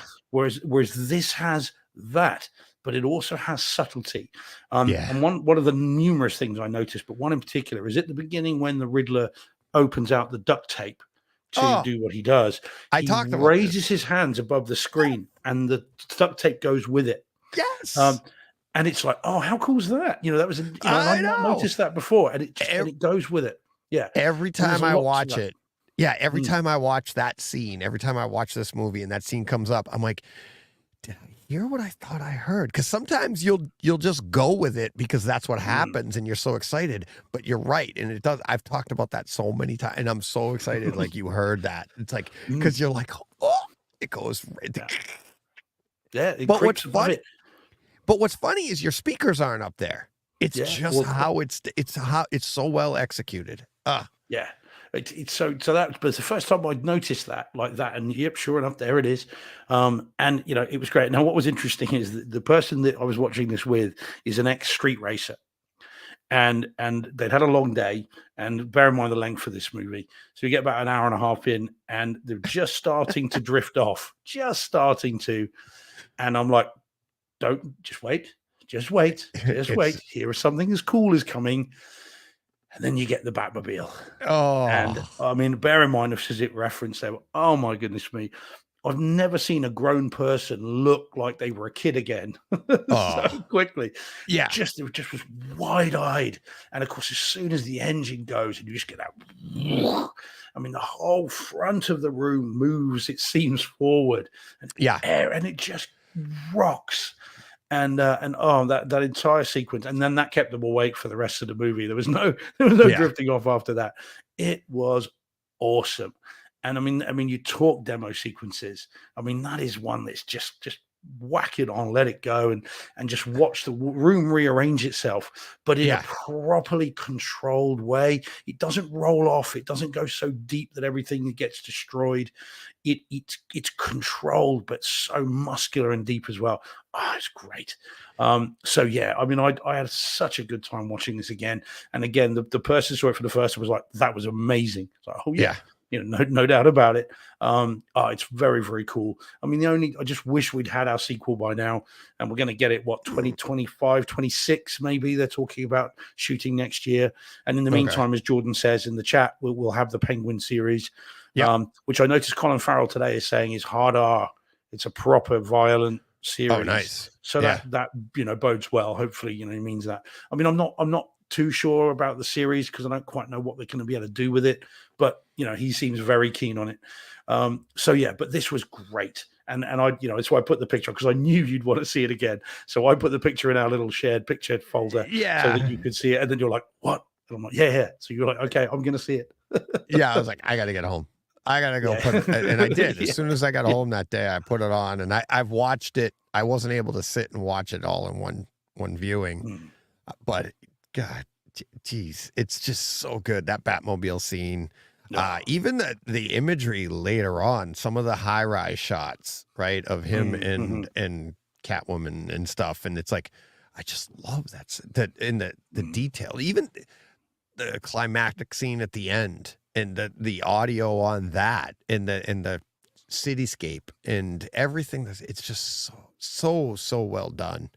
And you're right with the detail in the base and in the Batmobile scene and stuff. And it's like Danny Speakers commented on that when he was here and he was watching it. He's just like watching that scene, and it's like, it's the growl, it's the noise, it's just not boom, but there's detail in the boom. There's there's levels of, you can hear the different levels of frequency within it. It's the way it's so good. This was one that, between this and Maverick that year, was so it was so hard to wait after seeing these in the theater. And then they actually outdid themselves. Right? Like most of the time you're like, how good is it going to be when you get it home? You're like, it's a Sony disc. I know it's going to be good. Or it's this, I know it's going to be that. But this is like, you hear it in the theater and you're like, that was really good in the theater. And then you get home, and when you get a hold of the physical copy, you're like, oh my God, that's why we don't like to go to the theaters. It's not even close. It's not even close. Yeah. It's so good. And then it's just a fun movie too. I mean, on top of all that, as a Batman fan, and how kind of true to the Batman character this really was. No, it's great. Really, really good. And you talk about the details. You just get lost in the suit. You just find myself staring at the little marks on the cowl, and the little chips on the chest piece, and the detail on what you realize is a combat knife is the logo, and on the arms, and all the different pieces of it. You can endlessly watch this movie and not even think about the story, and just looking at these little bits and pieces. It's so good. Yeah, and cool. I said, the first time I saw it at home. And when he walks into that crime scene at the beginning as Batman, and you're like, what the hell? His costume, his suit, is different gradations of gray with some black accents. It's not just all black, but when you saw it in the theater, you're like, oh, it's the black Batman. You don't get that you don't get that level of detail in a theater. It's just too big a screen. It's like, and like I've said, the theater that I go to here, it's been upgraded. It has a fantastic image. It's just not to the level of what we can get at home in a more intimate environment. Plus, you're looking at it very, eagle-eyed, to put it to Steve's. But the textures to the fabrics or lack of fabric, or the armor or whatever he has on, and even like the rods that he has for protection on his wrist. What I found nice about that is the detail in that is, this is like Batman, based on Batman Year 2. So this is all rudimentary stuff that he's trying out. And you can see that, like, even the Batmobile itself, and in leading up to that, look in the background at the engine and the things that he's working on and that he's putting together. That's what, that's Batman's story. And it's like, he's just not fully there yet. He's not fully matured. And you're getting that. Oh, it's so good. So good. That's why when I saw you, like, I can Yeah, well, participate in this conversation too. well, before I put it on, I said, "Oh, DJ's seen this, multiple times," and and I said, as soon as I put this up, you'll want to see it. Sure enough, you did. Yeah. But yeah, it is an exceptional home Yes. cinema experience. I mean, it's reference within the confines of this film. I think the picture, obviously, we've talked about the deliberate nature of the color palette and everything else. Yep. But whatever else you might say about how it looks, the audio on this is utterly thunderous in Yeah. exactly the way you want. It's not going to kill your subs. It's not going to destroy your room, but it's going to blow you out the back of it in exactly the way you want. Yeah. And it's just it's so good. Yeah, I had It a great is. time with it. It is. This is quickly becoming another like Star Wars T2 type movie that I will like sit down just to relax and just be like, let it wash over and just enjoy it. Like that opening scene. I mean, you go right to like, oh yeah, this like the whole time, and the kid in the window. And I remember the first time seeing that, and like, is that an homage to Red Hood? Is that like with another cat? Like, is that? And then, I mean, there's so many details to this movie. It's so much fun to watch. So yeah, that opening until the end of the fight in the subway, that whole voiceover and the music and the ominous. I mean, it's one of the best opening sequences of a film of all time, I would say. I mean, it's just awesome. And I love the way he calls it the element. I just find that just fantastic. It's like the opening of a comic book. It is exactly like the comic book where you'll get the panels, which is clearly supposed to be a voiceover. Yes. And it's so well done. I mean, you could almost ignore the rest of the movie and still find that little short film would be enough to make you just be drooling. Yeah. It's how good it is. When he comes out of the darkness in that opening and like the HDR on that, and you're just like, oh, there, I get the detail. You see it, and it's like, yes, there's a different palette to their black levels in this movie, but it doesn't lack for detail by any stretch of the imagination. There's tons of detail, and it's just watching him come out is so good.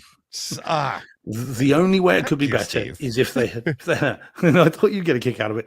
The only way that it could be better though is if they incorporated in the Barry Keoghan deleted scene.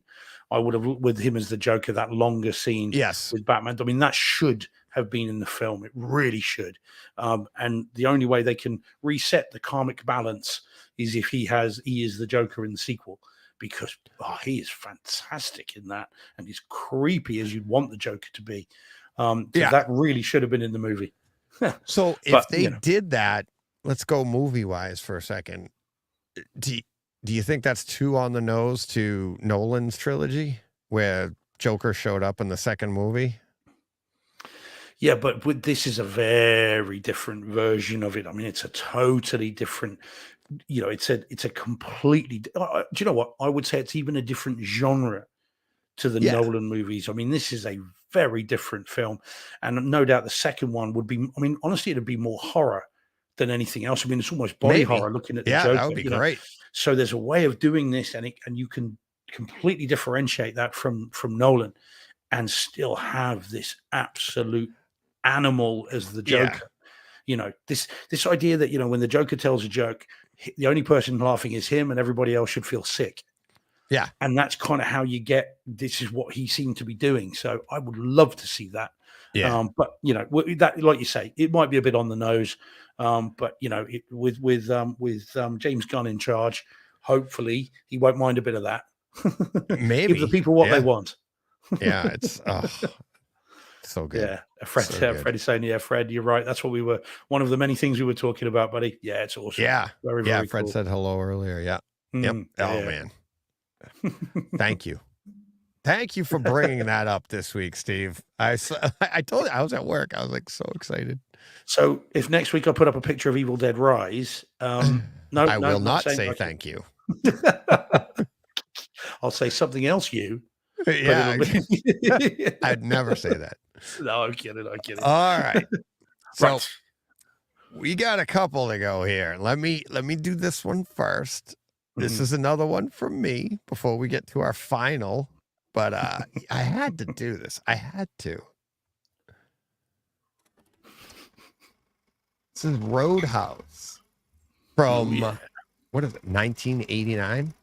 Is that also? Yeah, something like that. Yeah, that it must have been. I 89 was in as well? Spain, so it must have been. Yeah. Okay. 89, 90. Patrick Swayze's Roadhouse from 1989, HD in HD on Kaleidoscape with DTS Master Audio 5.1, and I gotta tell you, it's like I didn't have. I watched another movie before I watched this, and this is the one that made me decide to. I was like, I got to try this out. I got to go back. It's been a while since I'd seen the original Roadhouse, and it's pretty good. Home theater wise. Home theater Well, wise, I reviewed the 4K disc, didn't I? Not that long ago. You have the 4K? Yeah. We did it on the show. Okay. I'm sorry. Yeah. Yeah. So, I'll let you off this time. Just, Okay.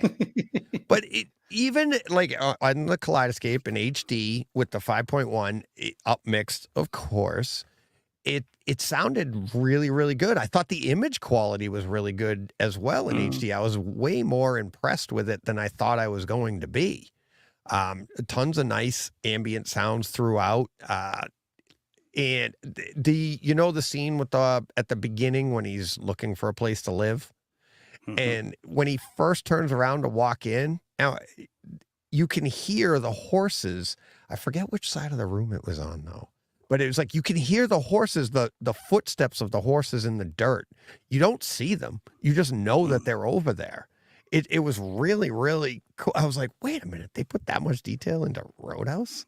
It sounded really good. And then, of course, that's when you're introduced to the helicopter flying overhead. That upmixed really, really nice. I mean, it really sounded like the helicopter was going over your head. There's a scene later on with Dr. Kelly Lynch, who then later on, a year later or a couple years later, I think it was, we got Dr. Nicole Kidman in a little-known movie called Days of Thunder. So where you get those really good-looking doctors. But yes, so in the hospital, though, same thing. It actually pulled me out of the movie for a second. I was trying to pay attention to the conversations going on around the room that I was like, wait a minute, you can actually hear people talking. That was really cool. Really, really nice gunshot around 1:23. It's not the climactic one at the end where you hear a final gunshot. That one was really good. What do you remember that one? I felt like that was right. As soon as I heard it, I'm like, that's kind of right up Steve's alley right there. It's not a it's not a 50 cal, but it was a pretty strong gun. But what is? Yeah, exactly. Did you notice that the big fight, the big face-off between the two baddies, did you notice the Die Hard score in there? Yes, yeah, the little diddling, the little thing as they come around to it. It's the same as the tense moments in Die Hard. They had that score while the fight was. It wasn't the entire score, but you could hear the Die Hard score in there, and I was like, "Oh my god, yeah!" So, a lot of fun. Really enjoyed it. It's, definitely worth a watch, especially if you love the movie. I don't have the 4K version, but yeah, well, I highly recommend the 4K one. I did review it on the show. I mean, the movie is a cartoon anyway, and the HDR and the wider color gamut really bring that out, and all the colors look absolutely amazing, and the detail levels are really increased as well. So when you first meet Patrick Swayze in the Double Deuce, you see he's leaning against a post, and on that post there is various things scribbled on it. And etched into it, and in the 4K, you can see one. I'm trying to think what's the word on it. There's a thing on there. There's a word carved into it, and that was his nickname on set. It was Swayze's nickname on set, and you can see it all clearly etched into it. In the 4K one, it really stands out, so you can see it really clearly. But I could see it perfectly. I saw it perfectly as well. It's right in it. I forget what it was, but I could see it perfectly in the HD. So I'll be interested to check out the 4K and see if it's that much better. I don't know. Was it great? It's a one of the editions. I can't remember if it's Vinegar Syndrome or Shout or Kino Lorber or I'm not sure who it is. Vinegar Syndrome. It is Vinegar Syndrome. There I you go. just It's pulled got it like a hand drawn cover. Yeah. Yeah, it's really, really, really good disc. Well worth getting. Steve, I think I have it. Really? I do. As soon I gotta go look. I gotta go. Not right now, but I gotta go look Yeah. later because it came out January of 23. You did review it. As soon as I saw the drawing on it, I was like, I think I bought that. So there's you sat going, wow, look how cool this HD version is, and you've got the 4K version in its cellophane. just But in the I'm hallway. telling you, like, especially based off of that example you gave, I'm like, that looked amazing. So I'm wondering how, like, I mean, I don't know. It's like they've spent some money on the remaster. It's really decent. It really Good. is. I'll And I have think to you'll be check it out. pleased with how the colors really come off. All the white doctor's coats and stuff. And he wears that white shirt at one point that when he gets he has cut and white stabbed and pants stuff. on in one of the scenes Yeah, too. it He's got- does. That's Yeah. the 80s. It looks very cool. Well, you got to Don wait. It was Johnson, you know? yeah, it was okay in the 80s. Yeah. So it's very cool. Yeah, it's a really, really good film. And like I said, if you can get hold of the 4K disc, over here it's still not out. I imported it. Then I would definitely recommend the 4K disc. And this is a movie that is still fun. It's I 60 really like this bucks. film. It's 60. It's saying right now on I'm on Blu-ray.com and they're saying on Amazon $59.99. Buy new on Amazon. So it's probably limited right now. Maybe not then. I'm hoping I have it. Wowzers. Okay, maybe don't go and buy that immediately then, guys, but it's very cool. Yeah. It's if not, I'm telling you, the Kaleidoscape HD version looks fantastic. Still good. So, Yeah. How much is it on Kaleidoscape? I think it might have been 24, actually. Wow. I think it might have been 24. Yeah. Okay. So here we go. Well, from one Roadhouse to another. To yet another. Great image you got there, Steve. Yeah, it looks a bit pixelated on there. I nicked that off of the internet. It's not it's not one I took as much as I could. But So do you want to start on this one then, Deej, or do you want me to start? What are we doing? I just told you my version of the old one. Okay. So I did watch this as well on Amazon Prime. It's free. It's hour and 2 hours 4 minutes. From 2024. HDR 5.1. Yes. And but yeah, why you and I have talked a little bit about it the other day, but why don't you take it away from here? Because this has a lot of controversy with it, and we'll even get to more of that later as we wrap up the show too. But what did you think, Steve? So, alrighty. Well, it was very cool. I've known for a while it's been coming, and of course, there's been controversy with Doug Liman, the director, saying he wasn't going to go to the premiere because they'd had test screenings and the screenings were massively successful, and he was petitioning Amazon to have a theatrical release. Amazon, of course, have the rights because they bought MGM. And Amazon said, look, this was always going to be a home exclusive, so get knotted. And unfortunately, Doug Liman threatened to boycott the premiere, but did in fact go. So all's well that ends well. They're all friends now. So I've known it's been coming, but it dropped Friday and I had forgotten all about it. And it was Friday late afternoon. Someone put something up, or I saw something on Twitter. I don't know, something came on, and I suddenly realized, oh my God, it's out. So got home, filled my face full of food very quickly, and then just dived into the theater room with this other person to see it, who's a fan of the original. And we put this on. Okay, now the film, it's a bizarre movie, isn't it? for me, I thought it was very strange. It starts really well, and Jake Gyllenhaal's a great actor, and he commits. I mean, anyone that's seen The Fighter, anyone that's seen, sorry, not Fighter, sorry, Southpaw. Southpaw, isn't it? Yeah. Anyone that's seen that, anyone that's seen, Source Code, movies like that, he can get ripped for movies when he wants to, and boy is he ripped in this. I mean, there's not an ounce of fat on him in this. So it starts off really promisingly, but then at some point Conor McGregor comes into it, and the movie then begins this bizarre series of tonal shifts where 1 minute it's supposed to be, I think, quite sort of within the confines of an action movie, but it's supposed to be sort of quite serious-ish.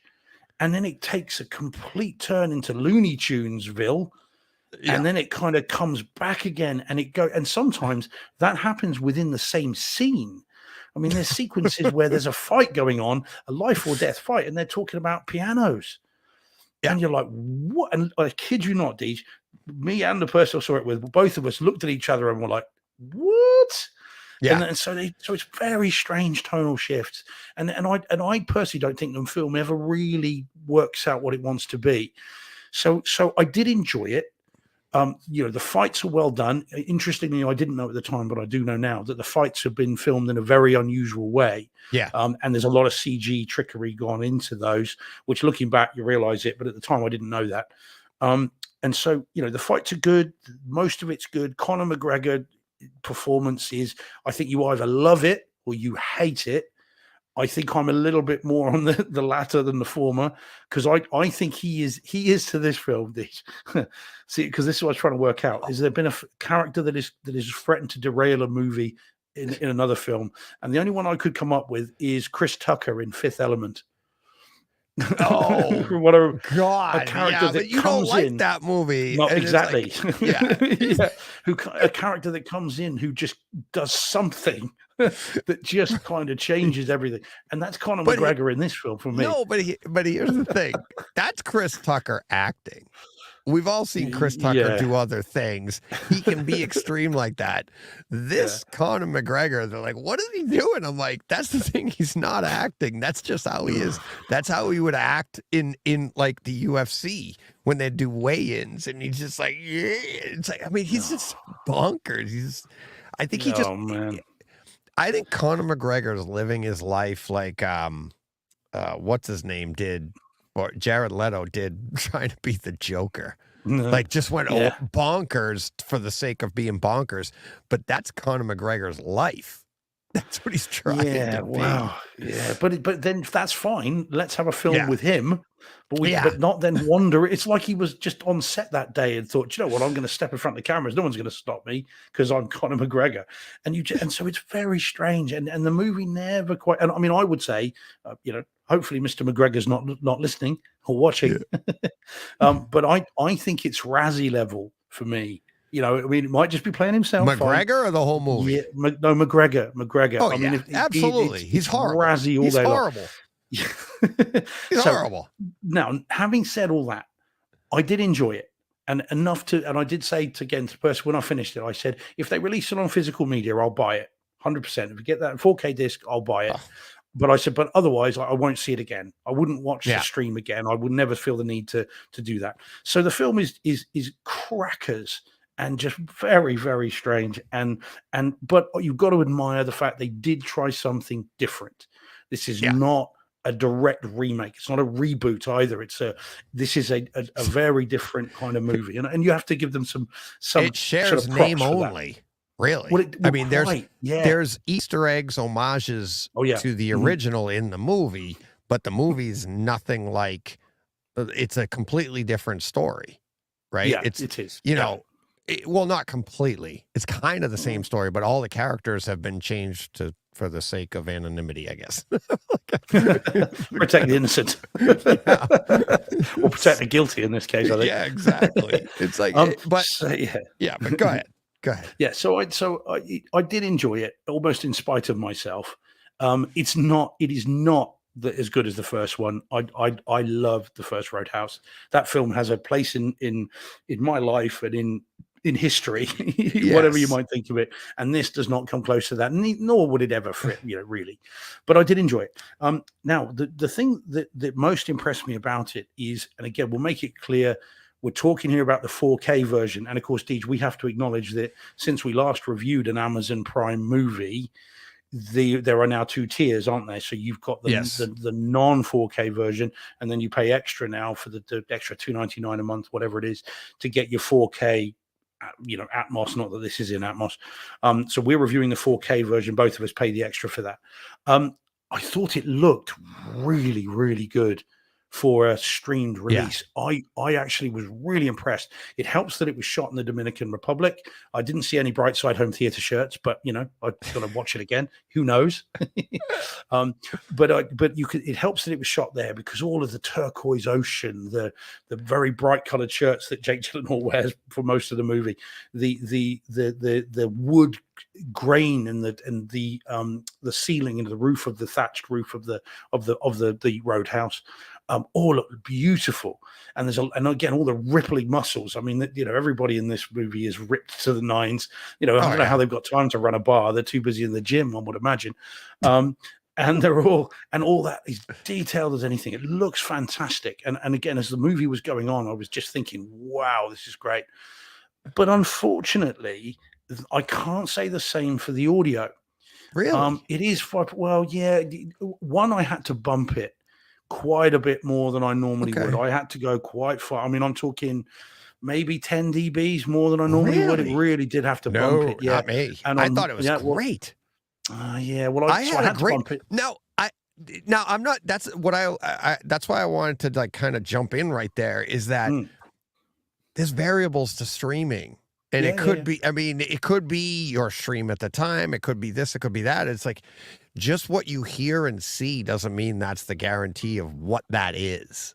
Right. Yeah. We talked about it earlier. Right. And I mean, I didn't know we were going to be talking about it here too. But I thought the sound was really good. I thought the bass was good. I thought it had good punch, pardon the pun. But I thought it, with the fight sequences, the ambient sounds during the fight sequences, the soundtrack to it, not as good as was it Jeff Healey in the original. This one was, it had good sound, and the soundtrack was fun, but it's not anybody that I was like, oh, I can't wait I'd love to hear them more. I think a lot of us walked out of the original Roadhouse and were like, who's Jeff Healey? That was really good. And that was my introduction to him anyways, I think. But I thought the surround sound, the 5.1 mix on this was, I wouldn't say very impressive, but for Amazon, I was very happy with it. And very, very happy with the 4K image too. It's not Tomorrow World though, is it? Not Tomorrowland or whatever it was. Yeah, Tomorrow World. Tomorrow War. Yeah, that's the high watermark for Amazon for me. Yes, absolutely. And so it's but yeah, so I think the best part about this was the music. I thought, when they're on stage, you feel like that you're close to it, and all that stuff. But I was underwhelmed. Having said that, I did watch it Friday in what would be peak streaming time. It was early Friday evening. It could have been streamed. That is possible. And we had that with Greyhound, didn't we? Remember we talked about that ages ago, about how the first time I saw it on Apple TV was a bit underwhelmed. Watched it again months and months later, and actually felt more. So it could be that it was a stream. It came up on my receiver as PCM. Albeit it upmixed it to Dolby Surround, I think it was, rather than DTS HD, Neuralex, sorry.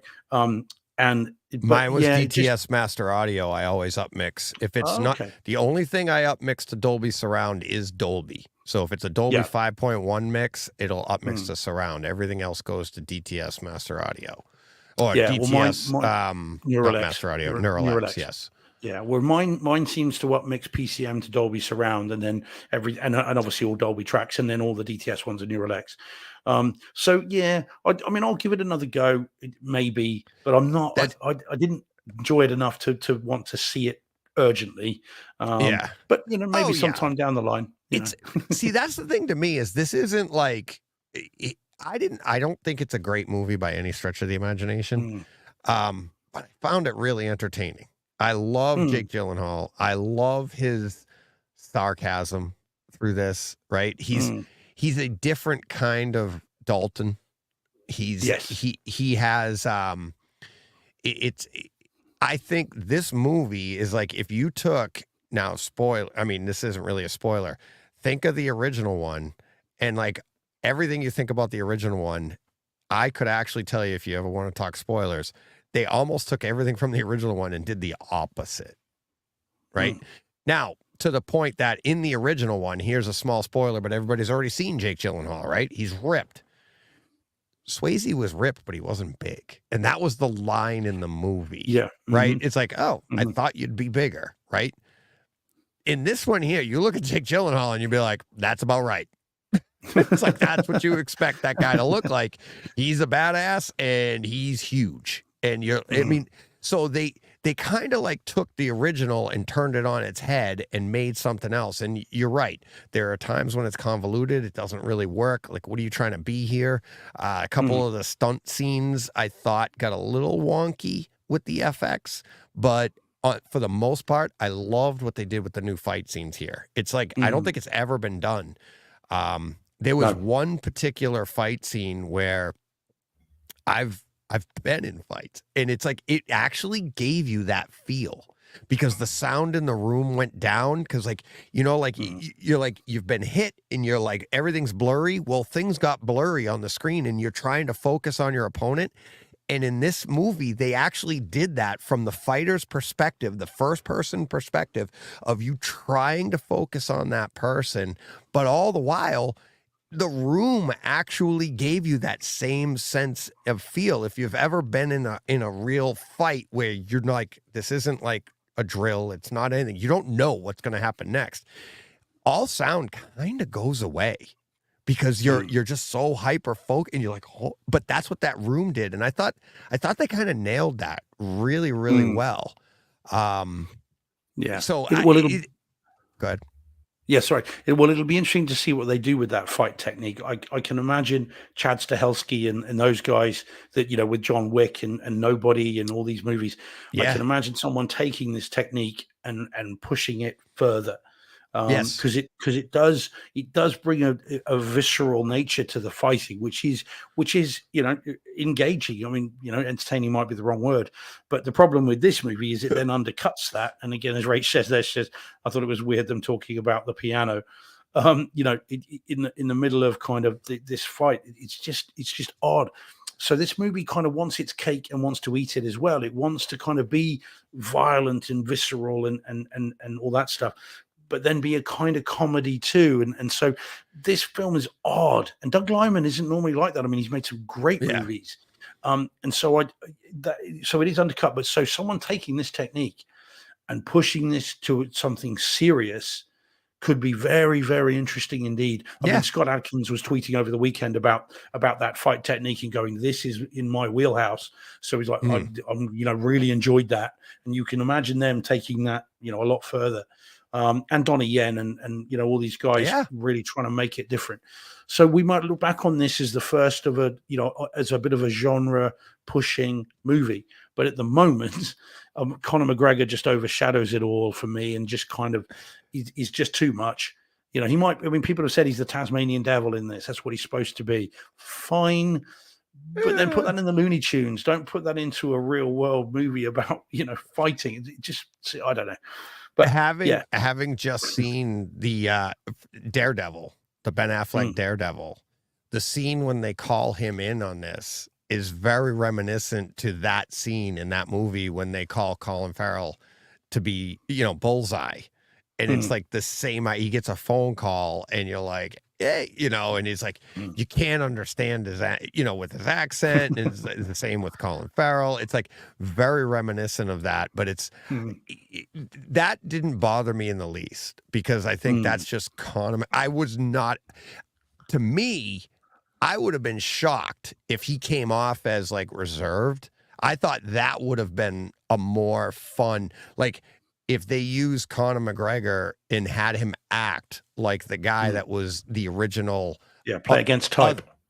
Yeah, but in the original Roadhouse, the guy that Swayze went against was that quiet, you know, he said nothing the whole movie until the freaking end when he sounds like an idiot. But it's but Conor McGregor sounded like an idiot the whole time until you I just feel like it's like that would have, for Conor McGregor, that would have been fun. But again, this is another instance where they went the exact opposite of the original. And they were like, you've got the mouthy guy. And it's, I found it super entertaining. I definitely will be rewatching this. Not soon, but I could see Mm. myself 6 months. Maybe you'd be like, all right, I'm going to try that again. And to your point, you did Yeah. it on Friday, the day it dropped, when the whole world is like, you're like, oh my God, it's out, because everybody's watching it.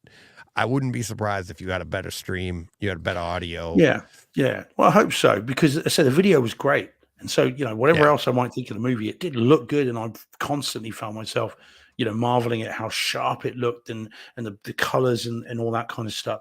So, yeah, I might do. But again, if they release it in physical media, I'd pick it up because I'd want to see it again without any of the limitations of streaming. And you say it is entertaining. It's just strange at times. And we'd recommend it, wouldn't we? We'd say to people, if you can see it, see it. If you've got Amazon, give it a go. I mean, Steve Att's saying he's got the old one on Blu-ray. It's now limited to HD. They get enough dollars from me already. Join the club, Steve. Between Prime and all the stuff I order from them. But I think that it's still worth seeing, even the oddities aside, because it's become part of the conversation with not only the shooting techniques but also the fact that it's homaging a classic movie and all the rest of it. So it's definitely worth seeing. But well, to be fair though, great. To be fair, Ed, I think DJ's all right. It's me that could be in some trouble. No, I said he was awful. I said, he was awful. If you have you heard him? Have you heard Gyllenhaal on Smartless? No, I haven't heard that one. No, it's a recent one. Ooh. And so he joins them. A lot of cycling talk, which was funny and entertaining. And I love cycling, but I wanted to hear about Roadhouse, and they talk about it for like 5 minutes. But one of the things he does say is it's like when him and Connor first met and got together, it's like Conor McGregor is like, buddy, you got to help me. He's like, I'm like a white belt at this. And then Jake Gyllenhaal looks at him and he goes, these fight scenes, I am below a white belt at this. You have to you have to be careful, right? And they said every time they were shooting a fight scene, they were like, do not hit me. Because Conor McGregor, it's awesome.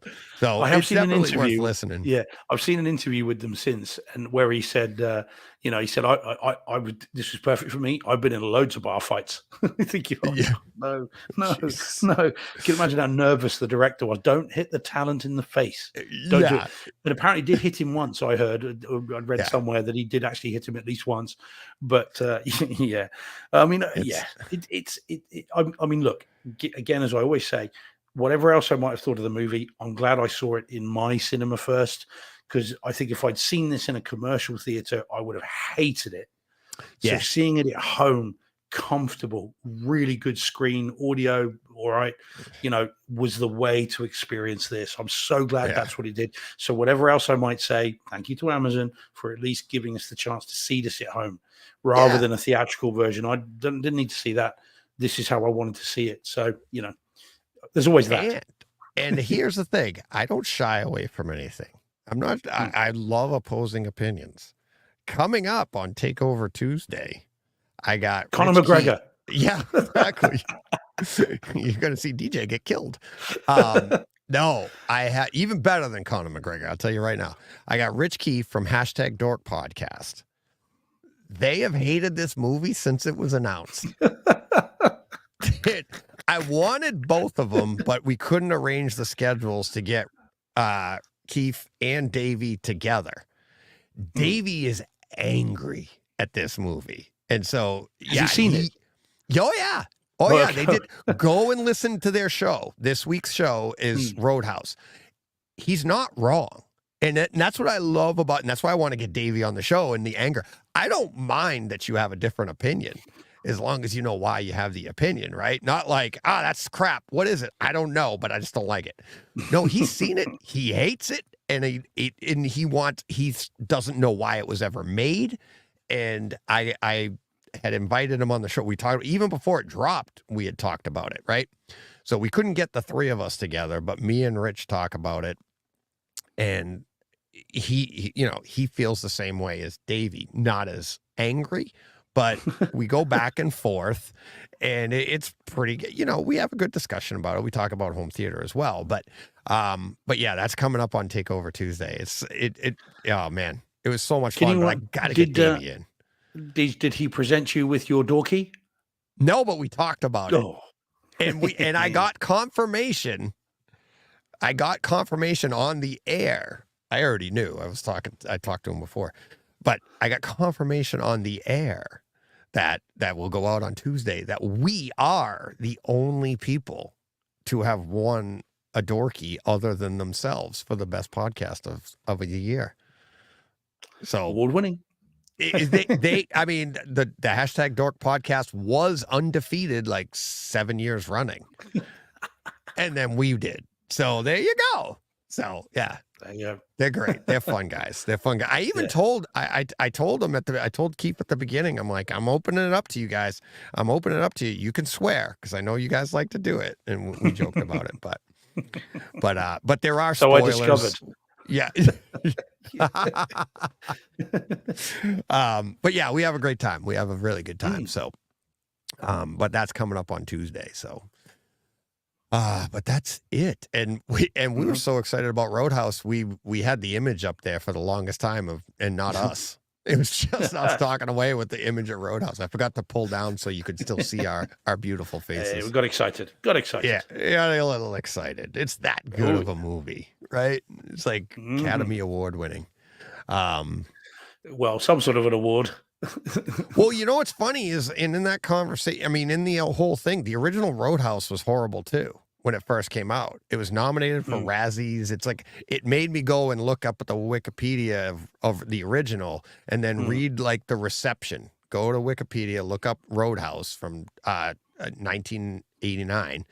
And you'll see, click on reception, and you'll see nobody liked it. And it wasn't until VHS and DVD that it gained its popularity, you know, as Swayze's career takes off. So who knows? Maybe this will be just like that. Don't bet on it. All right. Hard to say. But all right. Is that all you got, Steve? That's enough. I know it is. I'm starving. Oh man, great week this week. Really good week this week. Yeah, really good week. That included a new Roadhouse movie. Just what we've been asking for one for so long. Have we? No, that was sarcasm. Oh, I got you. So, all right. Thank you, everybody in the chat. Another stellar chat conversation going on. I wish we could get to all of them, but it'd be even a longer show. Thanks to all the patrons. See you guys tomorrow night.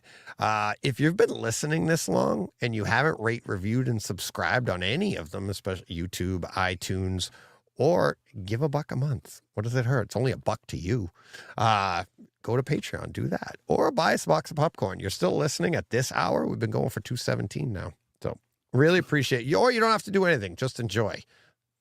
There's no commitment here, but thank you very much. What do you got to do? Go push play. What he said is right. And I forgot to do it as smooth as I did last week.